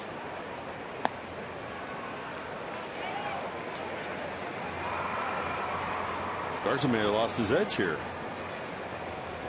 A little sluggish there to Hernandez. Cesar Hernandez in that at bat and that pinch hit appearance. And here he falls behind Gwynn with a really kind of sloppy curveball. He just kind of flipped up there, showing that maybe the only thing he can get over the plate right now is his fastball. There it is. Tony looked like he was taking all the way. It's 1 ball and 1 strike.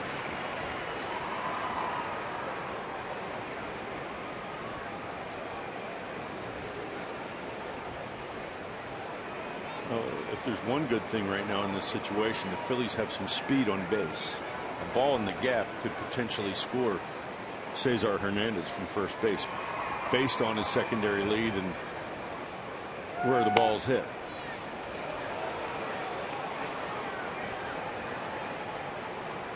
He needs to really get off, get his lead, but then eat up some ground with his secondary lead, but not too far where he could get hung up on a back throw to first base or a back pick to first base.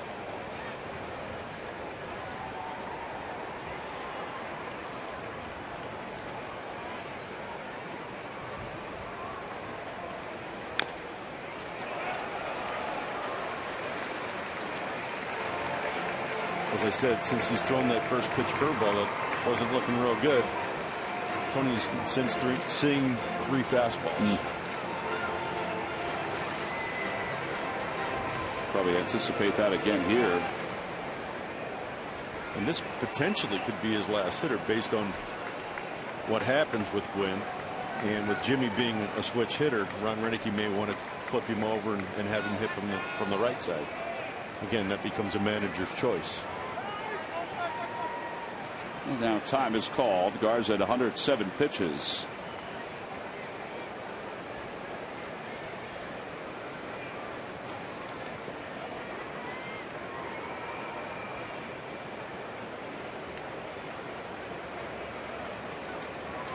Two and 2 to Tony Gwynn. Off the end of the bat, softly to third. Ramirez has it, and he flips to first just in time. Second and third, 2 outs, 5-3 on the putout. Ramirez never panicked, and it was pretty fluid on that. And here comes Ron Renicky, and this is what Jamie was talking about maybe moving Rollins from the left side to the right side. They are going to bring the lefty into the ballgame, Will Smith. So Garza's day is done. He'll leave with a 1-0 lead with the 2 runners on base are his responsibility.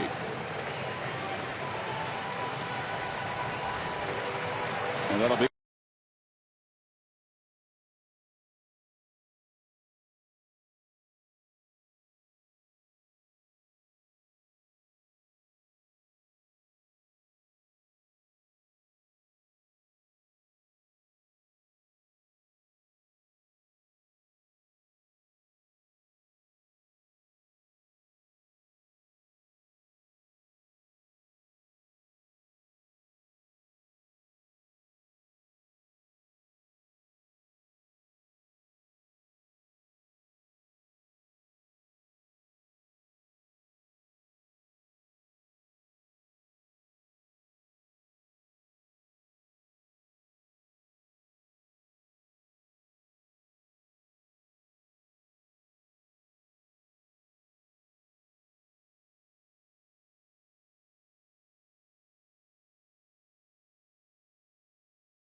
Brewers. He took a no-hitter into the 7th inning before Jimmy Rollins' base hit broke it up. Before that, he was right around the strike zone. He was definitely beating up the strike zone with a lot of fastballs, some occasional breaking balls.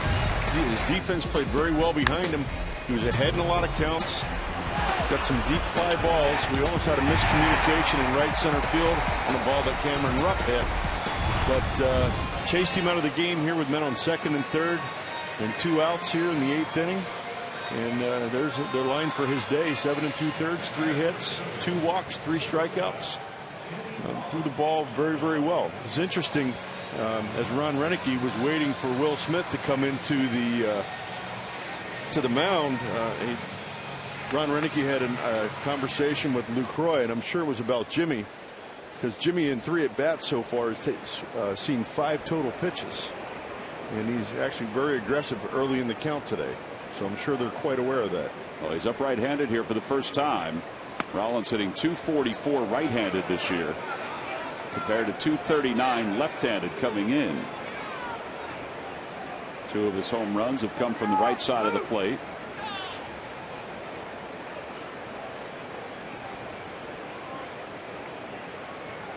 One ball, no strikes. 2 balls, no strikes.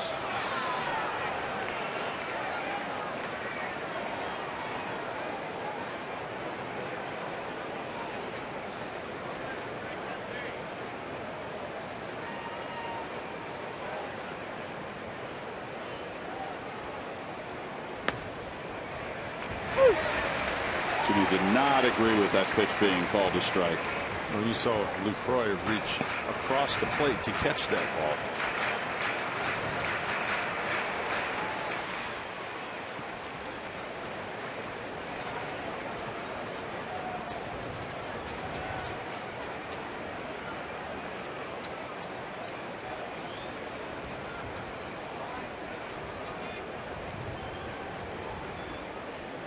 And he pulls it into left field, a base hit. 1 run is in. Rounding third. Heading for almost Hernandez. He's going to score. The throw goes to second. It's a 2-run single for Jimmy Rollins. And the Phillies have taken the lead here in the top of the 8th inning.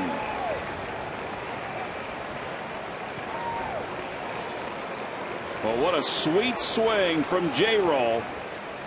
And he was busted it right out of the box, thinking he could get 2 out of that one, at least to draw the throw. And the Phillies lead it 2-1.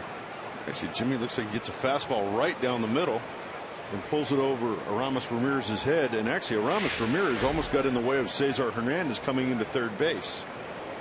But big hit right there for the Phillies to give them a 1-run lead right here. Oh, it's huge. And now Chase Utley is the batter. Rollins draws a throw. Well, this had not been a particularly good road trip for Jimmy Rollins offensively. He had been 5 for 32 coming in. And how about Garza, who didn't allow a hit until the 7th and now is on the other end of this of the line. There goes Rollins. The pitch is taken for a strike. The throw to second, not in time. And Rollins in scoring position with his 18th stolen base of the season. Wow, he had a huge jump there. He stole that pitcher or that base off of Will Smith. He probably had 4 or 5 steps before he was releasing that pitch. Lucroy had no chance of throwing Jimmy out right there.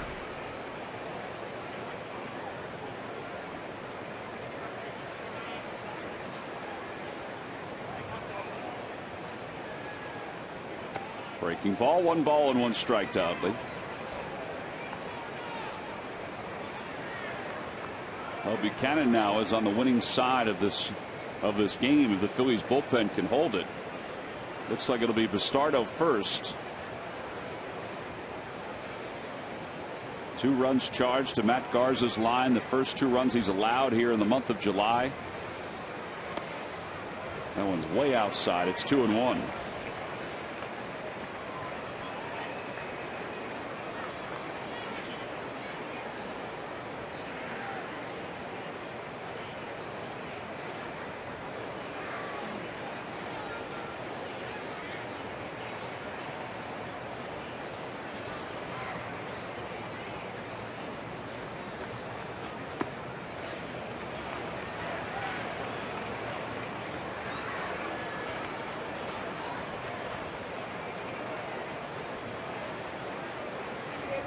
There's Bastardo.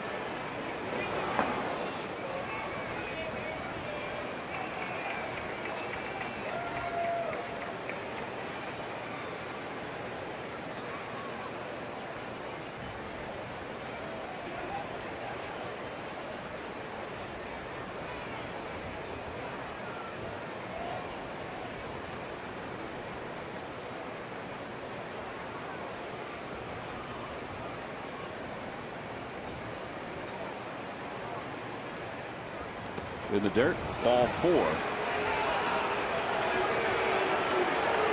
Smith looked like he didn't want any part of Chase Utley there in that at bat.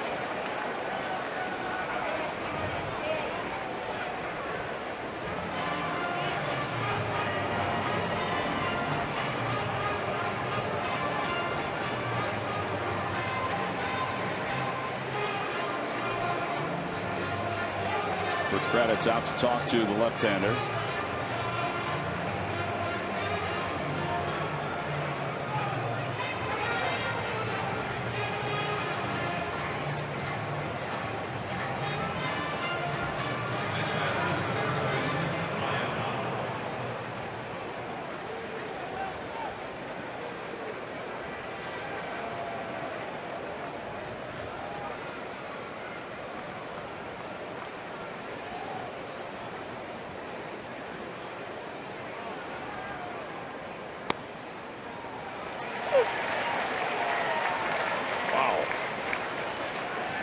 Down.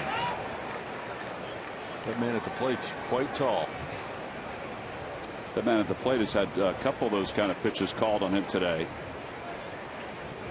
No balls and 1 strike.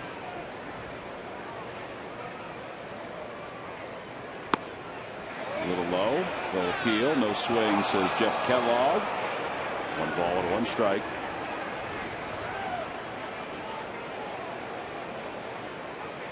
Phillies lead it 2-1. They've scored 2 runs here in the 8th inning.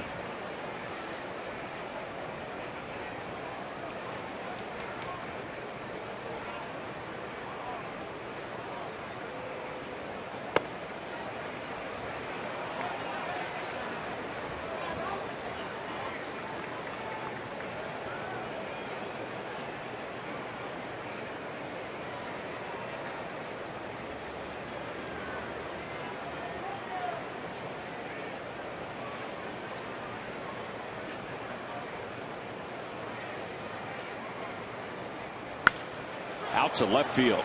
Davis on the run. Over toward the corner, and he reaches out, and it's off his glove. 2 runs will score. Howard will pull in the second. It's a 2-run double, and the Phillies lead it 4-1.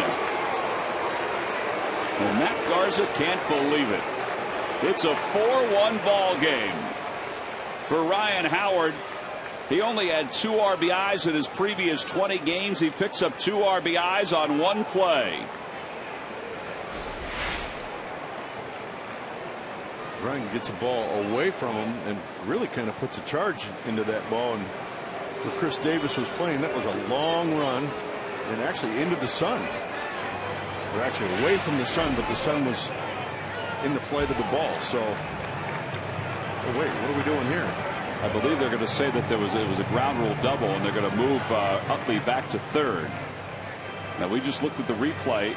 I didn't think it went over the wall, but there must be some ground rule that the umpires were discussing.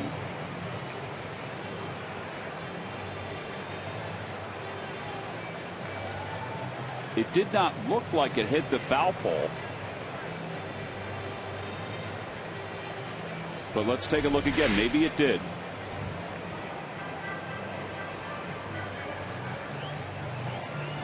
Oh, yeah, it did. Yeah.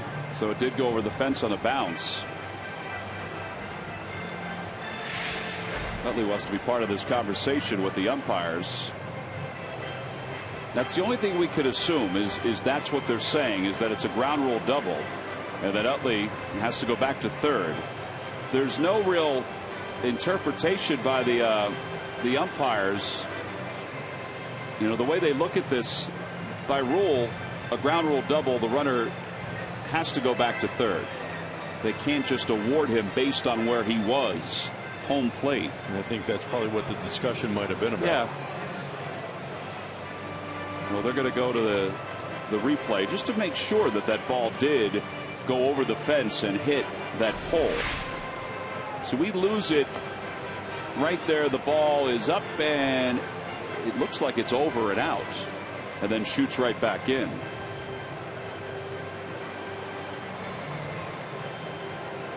You'll see it hits the pole and then comes back the side of the pole. It's not flat on that area. It's sort of it's bent somewhat. So Utley's standing next to Pete McCann. It looks like he's going to have to stay over at third based on what we just saw. Jeff Kellogg's the crew chief. See the two different colors? I think it hit the one to the right, and yeah, they are going to make him stay at third.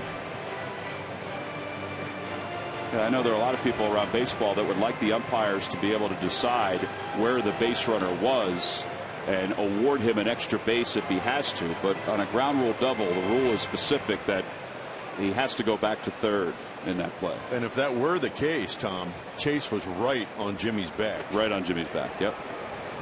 So now they're going to walk Marlon Byrd intentionally here to load up the bases for Cody Asche.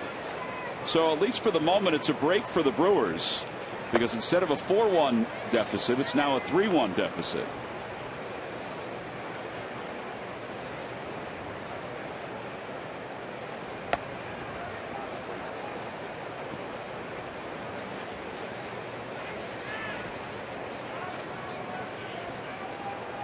So there's ball 4. So Byrd is aboard. And Asche will bat. 9 men have come to the plate now in this inning for the Phils.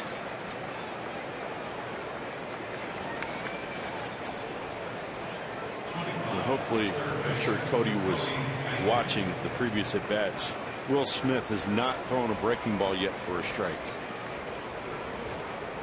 Yeah, we thought it was intentional to Utley. Maybe it was, but then he wasn't able to throw one for a strike to Howard either. Carter's lead off all the way around. And there's a breaking ball. He checks his swing. It's 1-0. They appeal. No swing, says Jeff Kellogg.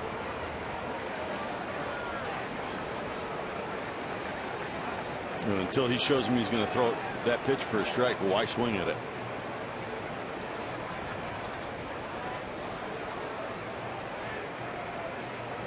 Fastball 2-0.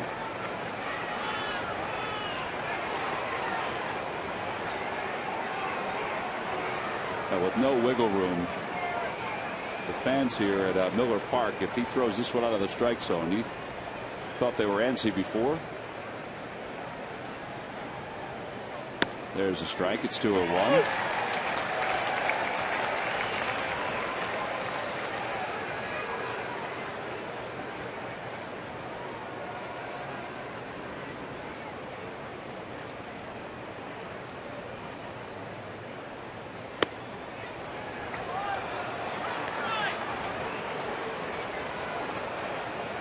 Well, I got to believe right here, you're looking for a fastball. If you're not taking, you're looking for a fastball in your zone, and you're going to let that bat fly.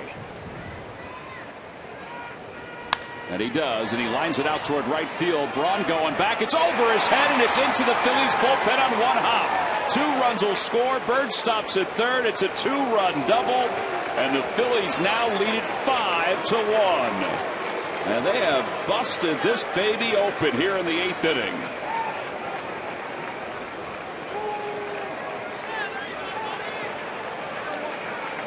And here comes Ron Renicky. That's going to be it for Will Smith. 2 ground rule doubles in an inning, plus a 2-run single by Jimmy Rollins. And the Phillies have a 5-1 lead. Brewers go back to the bullpen. We've got a pitching change here in Milwaukee. That guy was happy about 20 minutes ago. Not so much now.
5-1. They were down 1-0 when this inning began. But now, Murph, 3 pitchers, 10 hitters. They've got a 4-run lead, and their offense has come to life yet again. Tom, that is good news for this Phillies team. I have crunched the numbers, and take a look at this. They are 13-1, the Phils are, in their last 14 games where they've scored 4 runs or more. On the flip side, they've lost 27 of their last 29 when they failed to score 4 runs or more. Overall, 32-12 on the year and 8-39 when they score less than 4. They've got 5 today. I'm feeling pretty good. To use a physics calculator for all these numbers crunching? Yes, that's exactly what I use. I also asked our Craig Hubner of our PR staff, and he told me that, which made it a lot easier. With a little help from John DeSangro. That's how I got through high school too. With a little help of John DeSangro, our associate producer. Exactly right. That's it, Murph. Got to rely on the folks around you to help out. We have good people around us. Well, thank you for that. It's nice to see. Now Brandon Kinsler's the new pitcher. Dominic Brown is the batter, up for the second time in this inning. And he hits one back toward the middle into center field. A base hit. The hits just keep on coming for the Phils. A 2-run single. It's 7-1 Philadelphia.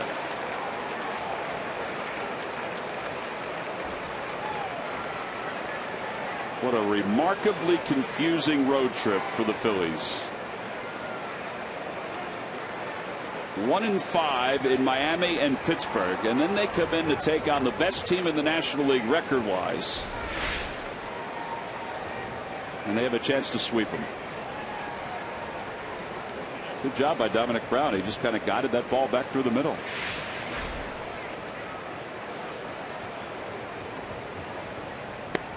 And Revere, he came out as a pinch runner. Now he's going to get a chance to bat. It's amazing what you can do when you keep things simple, isn't it? Used a big part of the field to hit. It's crazy. For me, the key at bat in this inning was Cesar Hernandez. The walk that he drew right there. Big walk, put 2 guys on. And just allowed, they extended this inning. Tony Gwynn, you know, if he makes an out there, Tony Gwynn makes the 3rd out of the inning's over. Cesar Hernandez gets on base. Tony Gwynn makes the 2nd out, and then it's hit, walk, double, potential walk, double, single.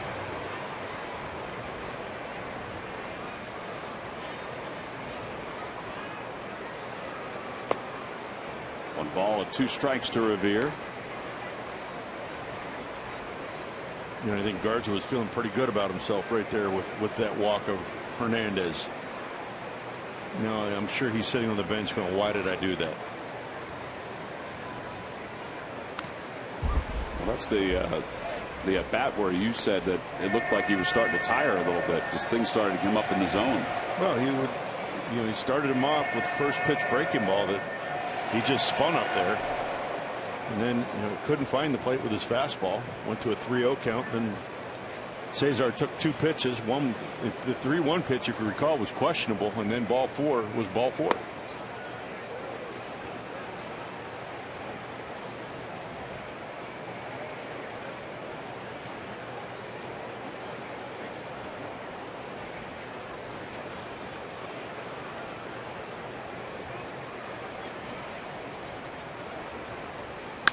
Over toward the left side. It's a left field, a base hit. And now 1st and 2nd for the Phils with 2 outs. And Hernandez up for the 2nd time. He is the 12th man to bat in this inning for the Phillies. Rick Kravitz will go to the phone. You know, the storyline for this ball game has changed in a variety of ways. I mean, Matt Garza had a no-hitter through 6. 1-0 to Cesar Hernandez. Phillies trailed at 1-0. We were talking about how tough it was for David Buchanan to sort of absorb what possibly could have been a loss. And then all of a sudden the offense busted open for 7 here in the 8th inning. Ground ball right side. Jeanette to his left, flags it down, flips to first, and no, not in time. Cesar busted it up the line, is able to beat the throw, and Ron Renicki's going to come out and talk to Brian Honora.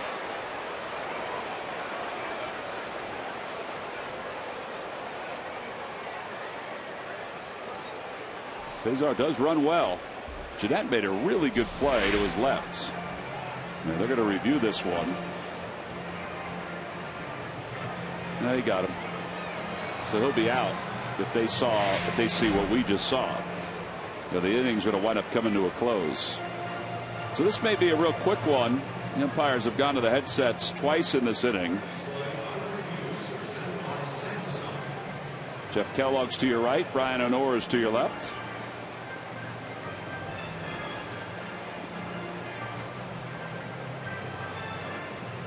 Seven runs of the inning on 6 base hits for the Phils.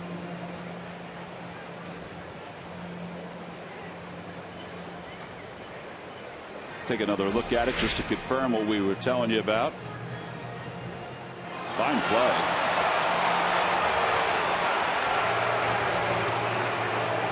Yeah, the throw is definitely there in time, and Reynolds, his foot was on the bag, and there's Kellogg signaling out. And the inning is over. 7 runs on 6 base hits. 2 men left for the Phils. The scoring began with Jimmy Rollins. A line drive to left field that brought home the tying run and the go-ahead run. And then it was off to the races for the Phils, much to the disdain of Matt Garza.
Take on the Arizona Diamondbacks. It's the second of a 3-game series. Great giveaway. The W.B. Mason collectible truck.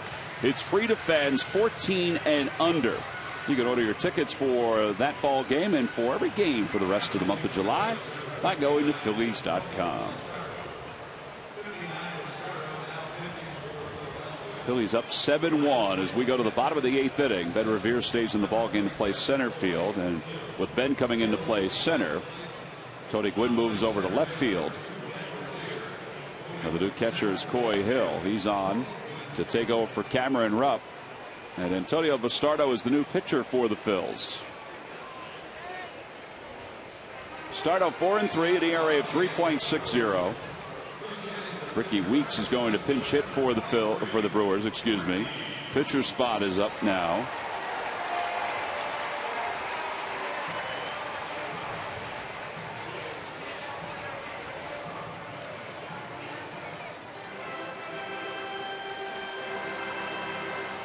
Just like last night, David Buchanan got induced 12 ground balls today with 5 strikeouts. He had 1 first pitch hit and 2 first pitch outs.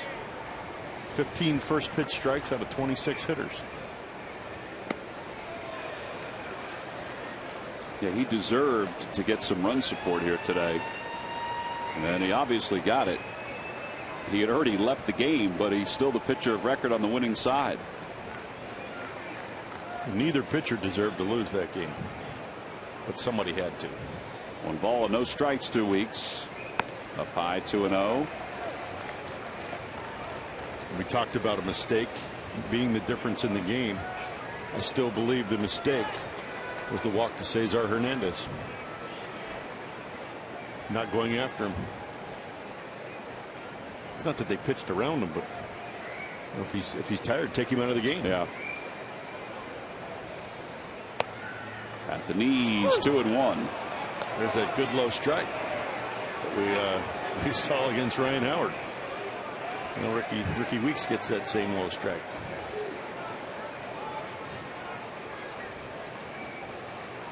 Gets Bastardo back into the count.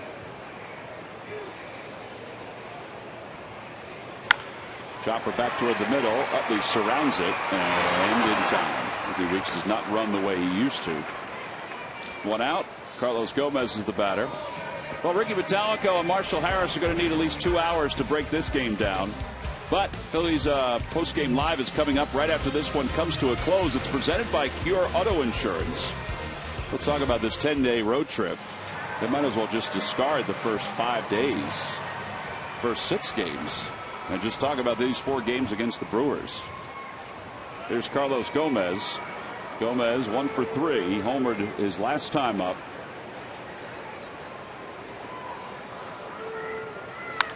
0-1.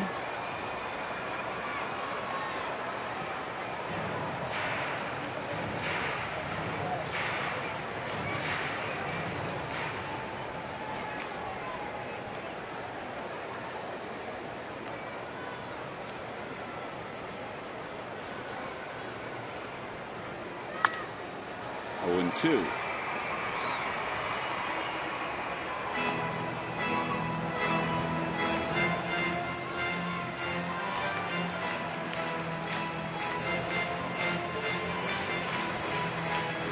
Wong is the left-hander warming up in the bullpen for the Brewers. He was pretty effective in his 1 appearance here in this series.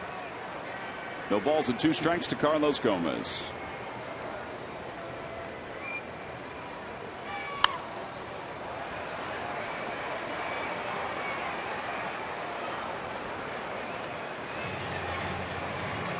Those guys are looking for some answers for a team that was comfortably in first place in the National League Central. Still is, but they're not comfortable anymore. They've spent 97 days in first place this year. And the way things are going for them, their time might be winding down.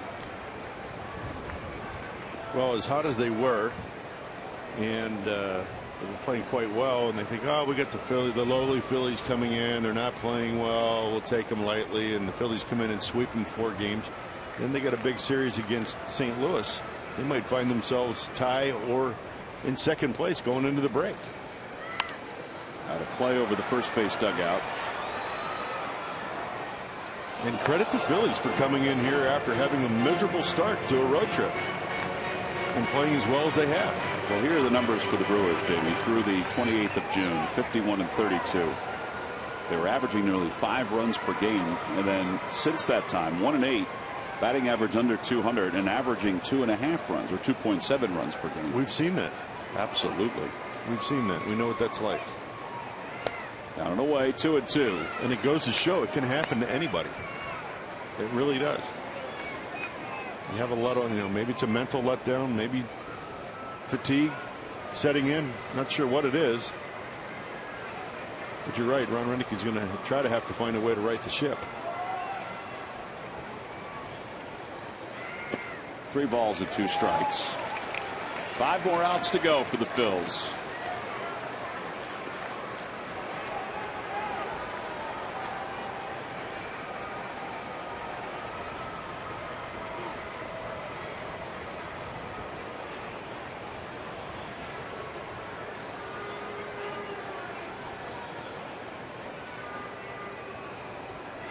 That one's ripped towards short on 1 hop. Yeah, they're 2 outs. So 4 outs to go. And Bastardo will face Scooter Gennett. This is probably his last hitter.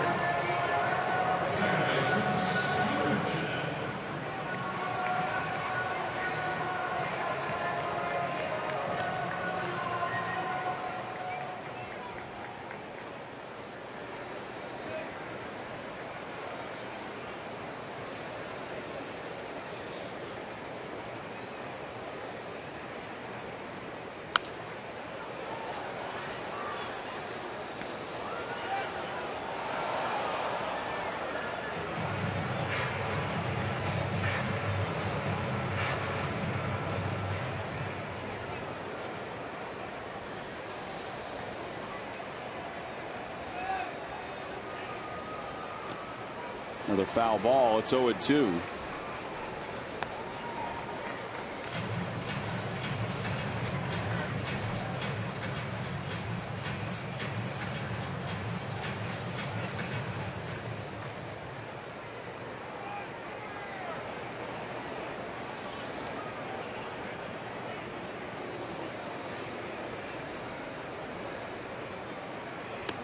One ball and 2 strikes. A breaking ball away.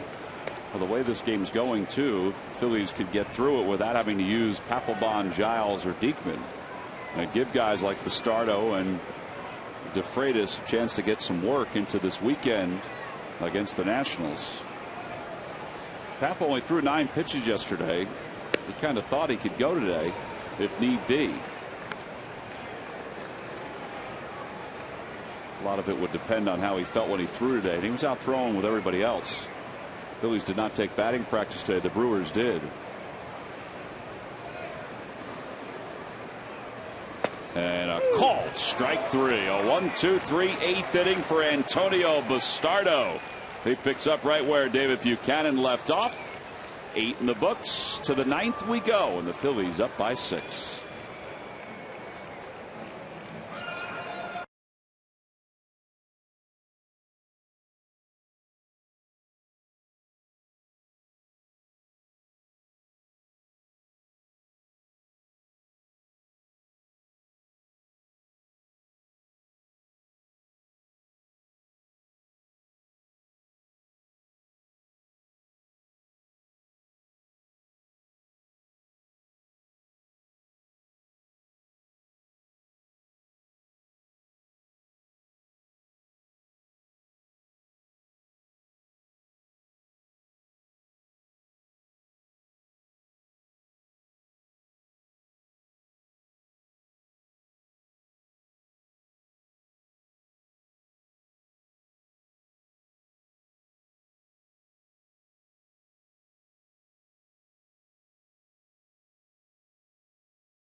Rehabilitation. It's for summer camps that you can enroll in right now. Receive fitness tip booklets plus posters and the chance for a fitness visit. School version of the program is also available and will be distributed in late August. Go to Phillies.com/fitness for more information. They're still talking about that ground rule.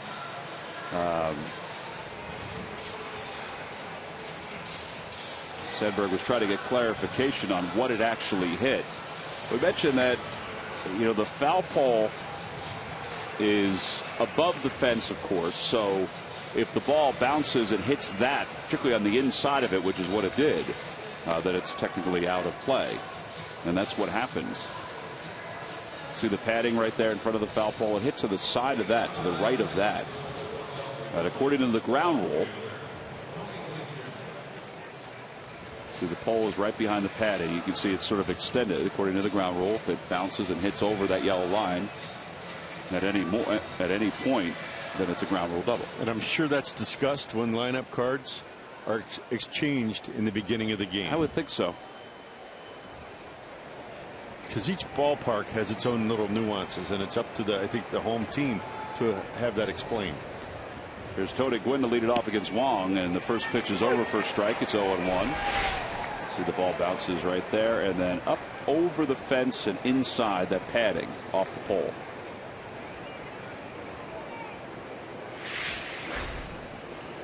If they painted it every inning with fresh paint, if it hit it, it would be a yellow spot on the ball. They could tell if it hit it. I was surprised that Davis didn't react. He was playing it. No balls and 2 strikes.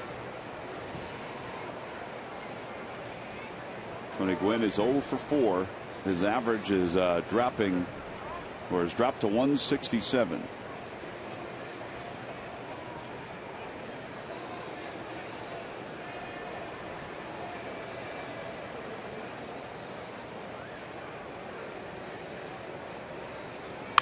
And a line drive caught by Jeanette. What away here in the 9th inning. It looks like it is going to be Diekman that's going to pitch the bottom of the 9th inning. DeFreitas has sat down and Jake has started to throw.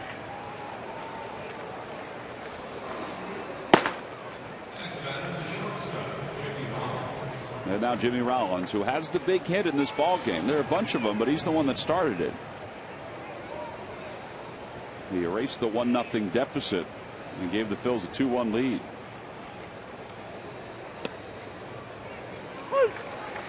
They went on to score 7 runs in the 8th inning.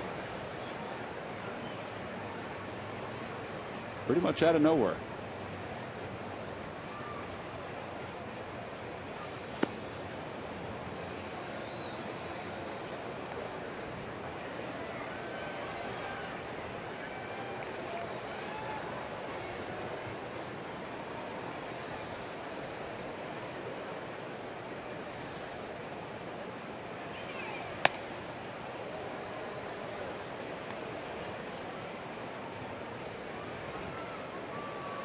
I think the Phillies offense sucked the life out of all the fans here that are left at the ballpark. You kind of feel like you're at the park right now. Yeah. They had a little buzz going with Garza having the no-hitter through 6.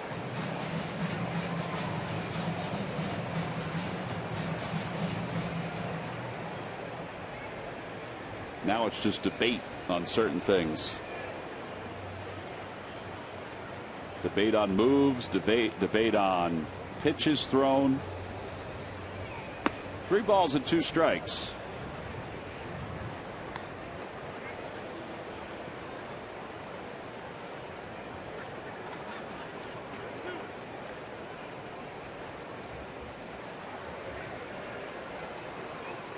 Well, one bit of good news for the Brewers that the Reds have lost. They lost their game in extra innings to the Cubs. So that means the Reds stay 2.5 games back.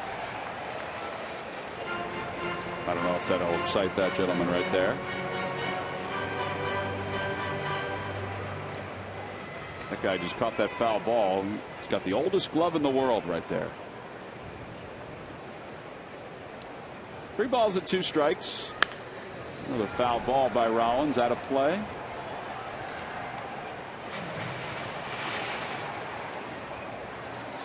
Glove kind of looked familiar.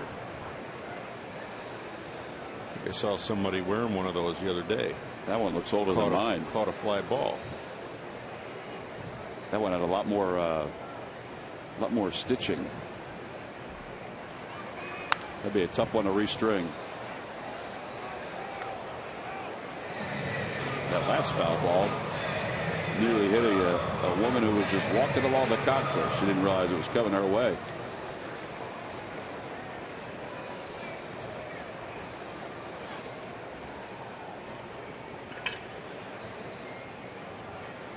Inside, ball 4. Rollins is aboard.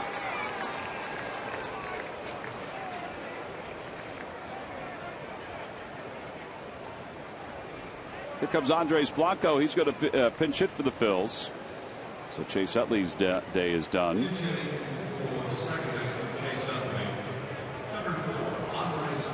So Blanco will come in to play second base for the Phils.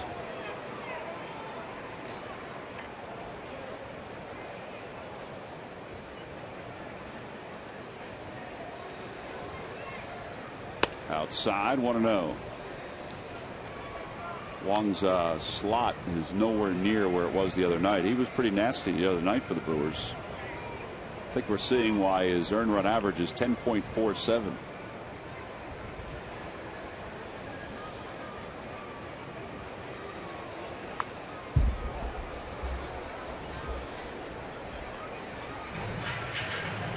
if the Phils can hold on to this lead, should be the first 4 games sweep at an opponent's ballpark since August of 2011. It was against Cincinnati.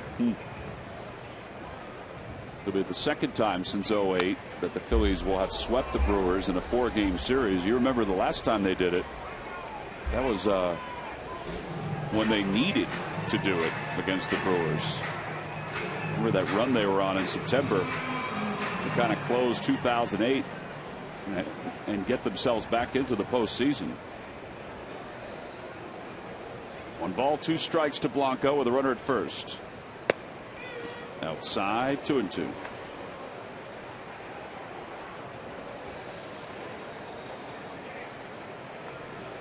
That's when they play. Was it you guys played a day-night doubleheader on that Sunday?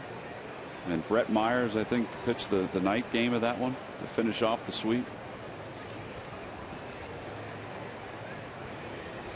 Line drive, foul.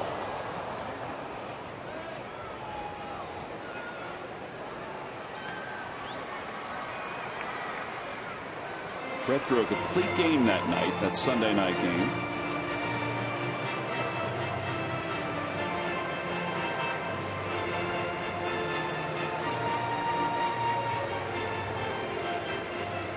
Is that the game where you had kept fouling pitches off at the plate? No, that was the postseason.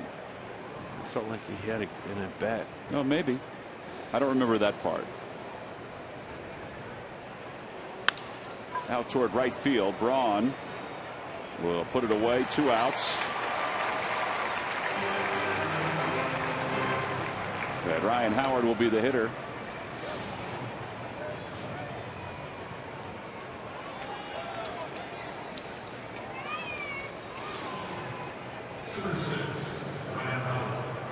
Howard is 1 for 4 and an RBI double, that ground rule double in the 8th inning that we showed you. Only his 10th double of the year for Ryan.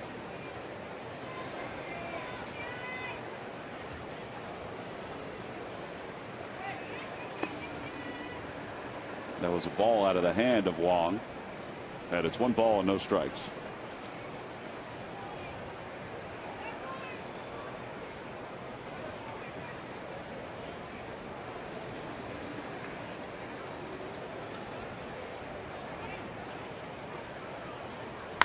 Oh boy, he hit that one well out toward right center field. It is gone onto the concourse, just under the Highlander in right center field, and Ryan Howard's made this a 9-1 ball game.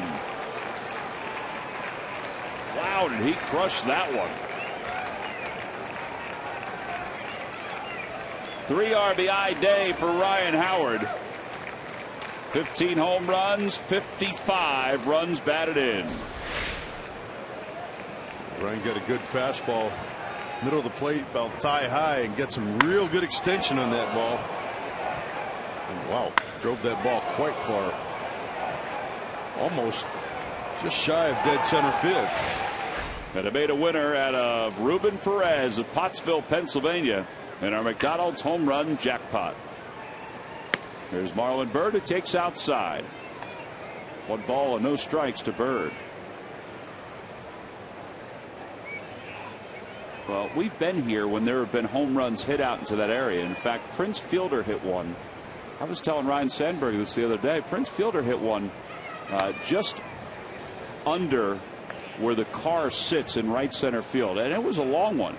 Ryan Howard's is going to be a little short of that, but in the same neighborhood, out in that Toyota territory.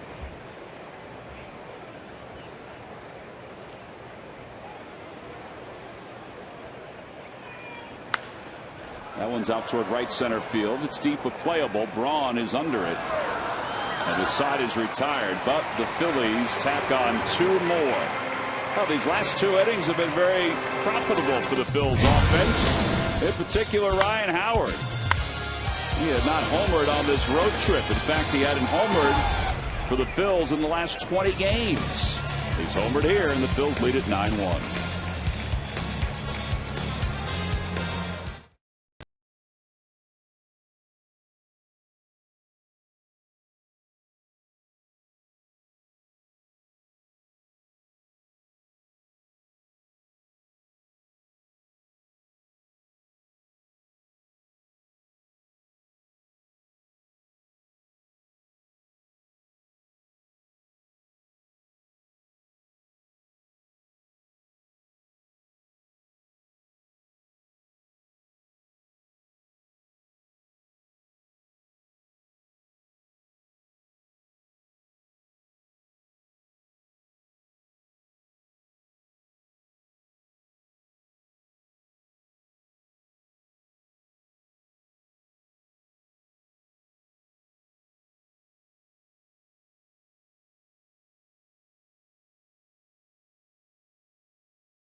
innings of the game. You ready, Jamie?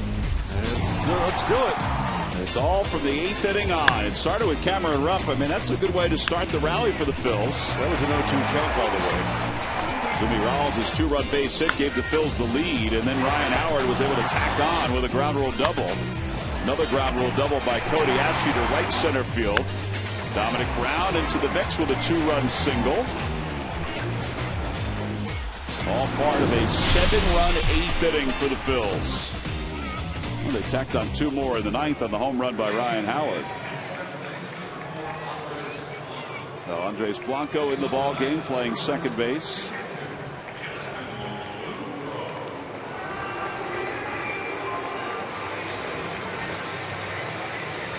Yeah, and Jake Diekman is the new pitcher.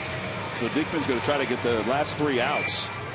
The Phillies could go back to Philadelphia with a 5-5 road trip.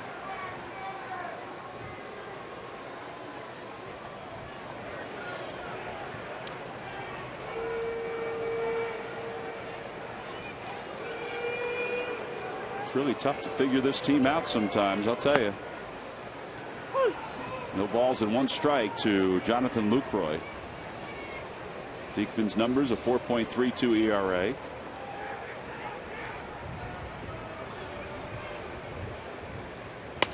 Outside 1-1. Well, the Brewers bullpen coming into this, the first 3 games of this series had pitched 8 2/3 with 4 hits, no runs over the first 3 games of the series. And today in the 8th, 5 hits, 5 runs, all in the 8th inning that really turned this game around. Now think about the 2 runs that were added in the 9th inning too. 2 balls and 1 strike to Lucroy. He fouls it away. It's 2-2.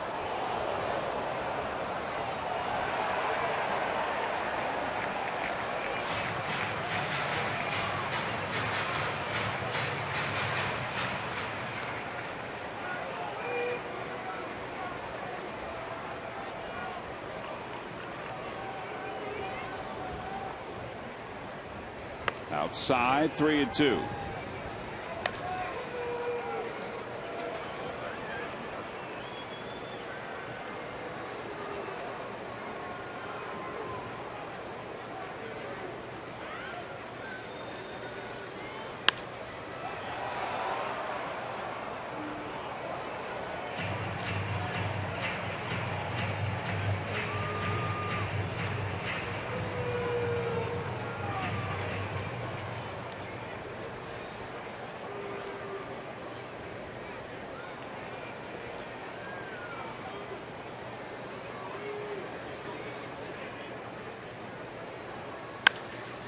Down the right field line, that'll slice out of play.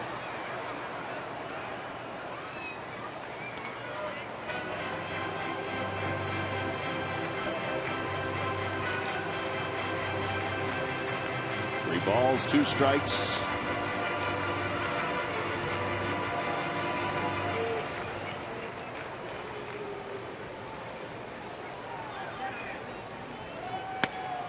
And a called strike 3. Finally came with something inside. Lucroy's down looking, and 1 away. Well, you mentioned that note about the Brewers bullpen. On the flip side, the Phillies bullpen, they've just been outstanding during this series. They have not allowed a run in this series against the Brewers. Now they need 2 more outs to complete this sweep. That's impressive in a 4-game series. Very impressive. Here's Martin Maldonado. He'll pinch hit for Aramis Ramirez. Ryan Braun is on deck. 1 ball and no strikes. That ball got away.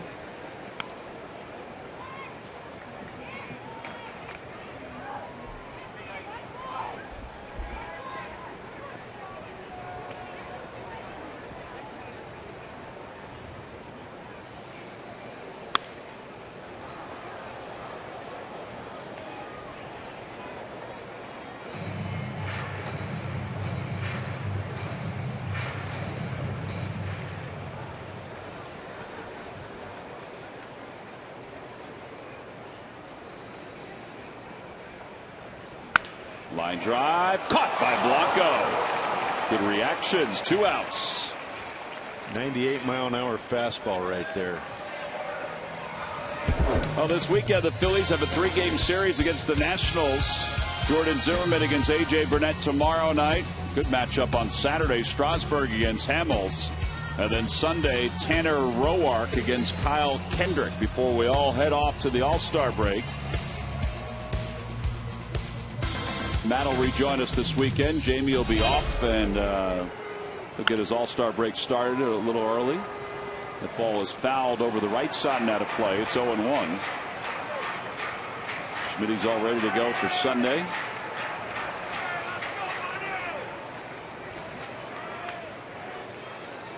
And 1 Braun. 1 ball, 1 strike.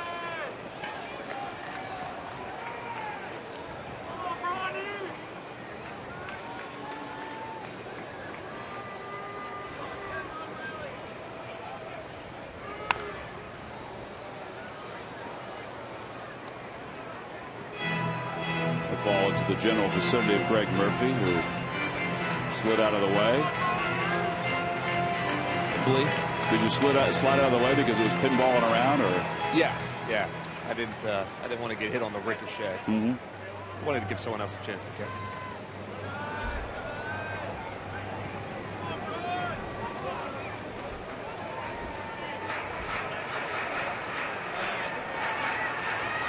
Two balls, 2 strikes to Braun.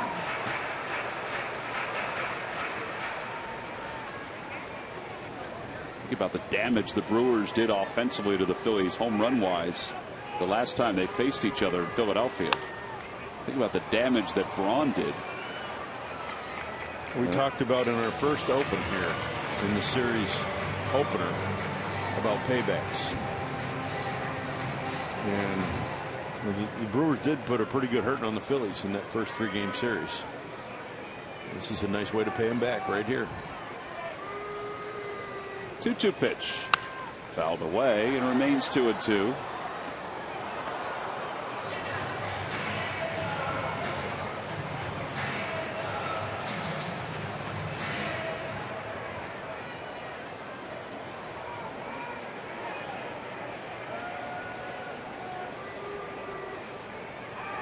Swing and a miss. He got him.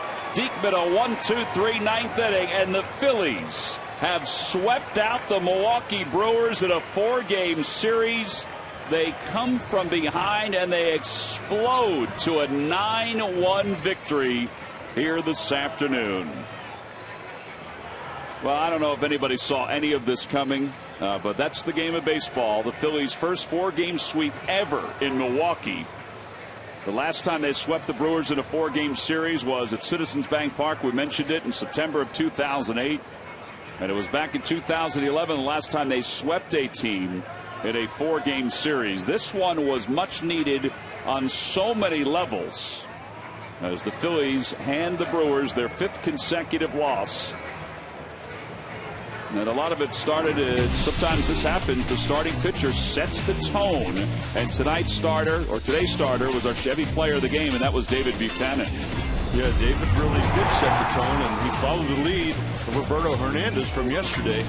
He came out, he attacked the zone, he threw strikes, allowed his defense to play behind him, and he was ahead in a lot of counts. He got some Brewers to chase some high fastballs, but also kept the ball down, utilized his breaking ball a little bit today, and kept the Phillies in this game. And in the 7th inning, in the 8th inning, they exploded. Well, they did, and he was the pitcher of record on the winning side, so he got the win. Jimmy Rollins, he gave the Phils the lead for good. How strange does that sound, Murph? He did that in the 8th inning.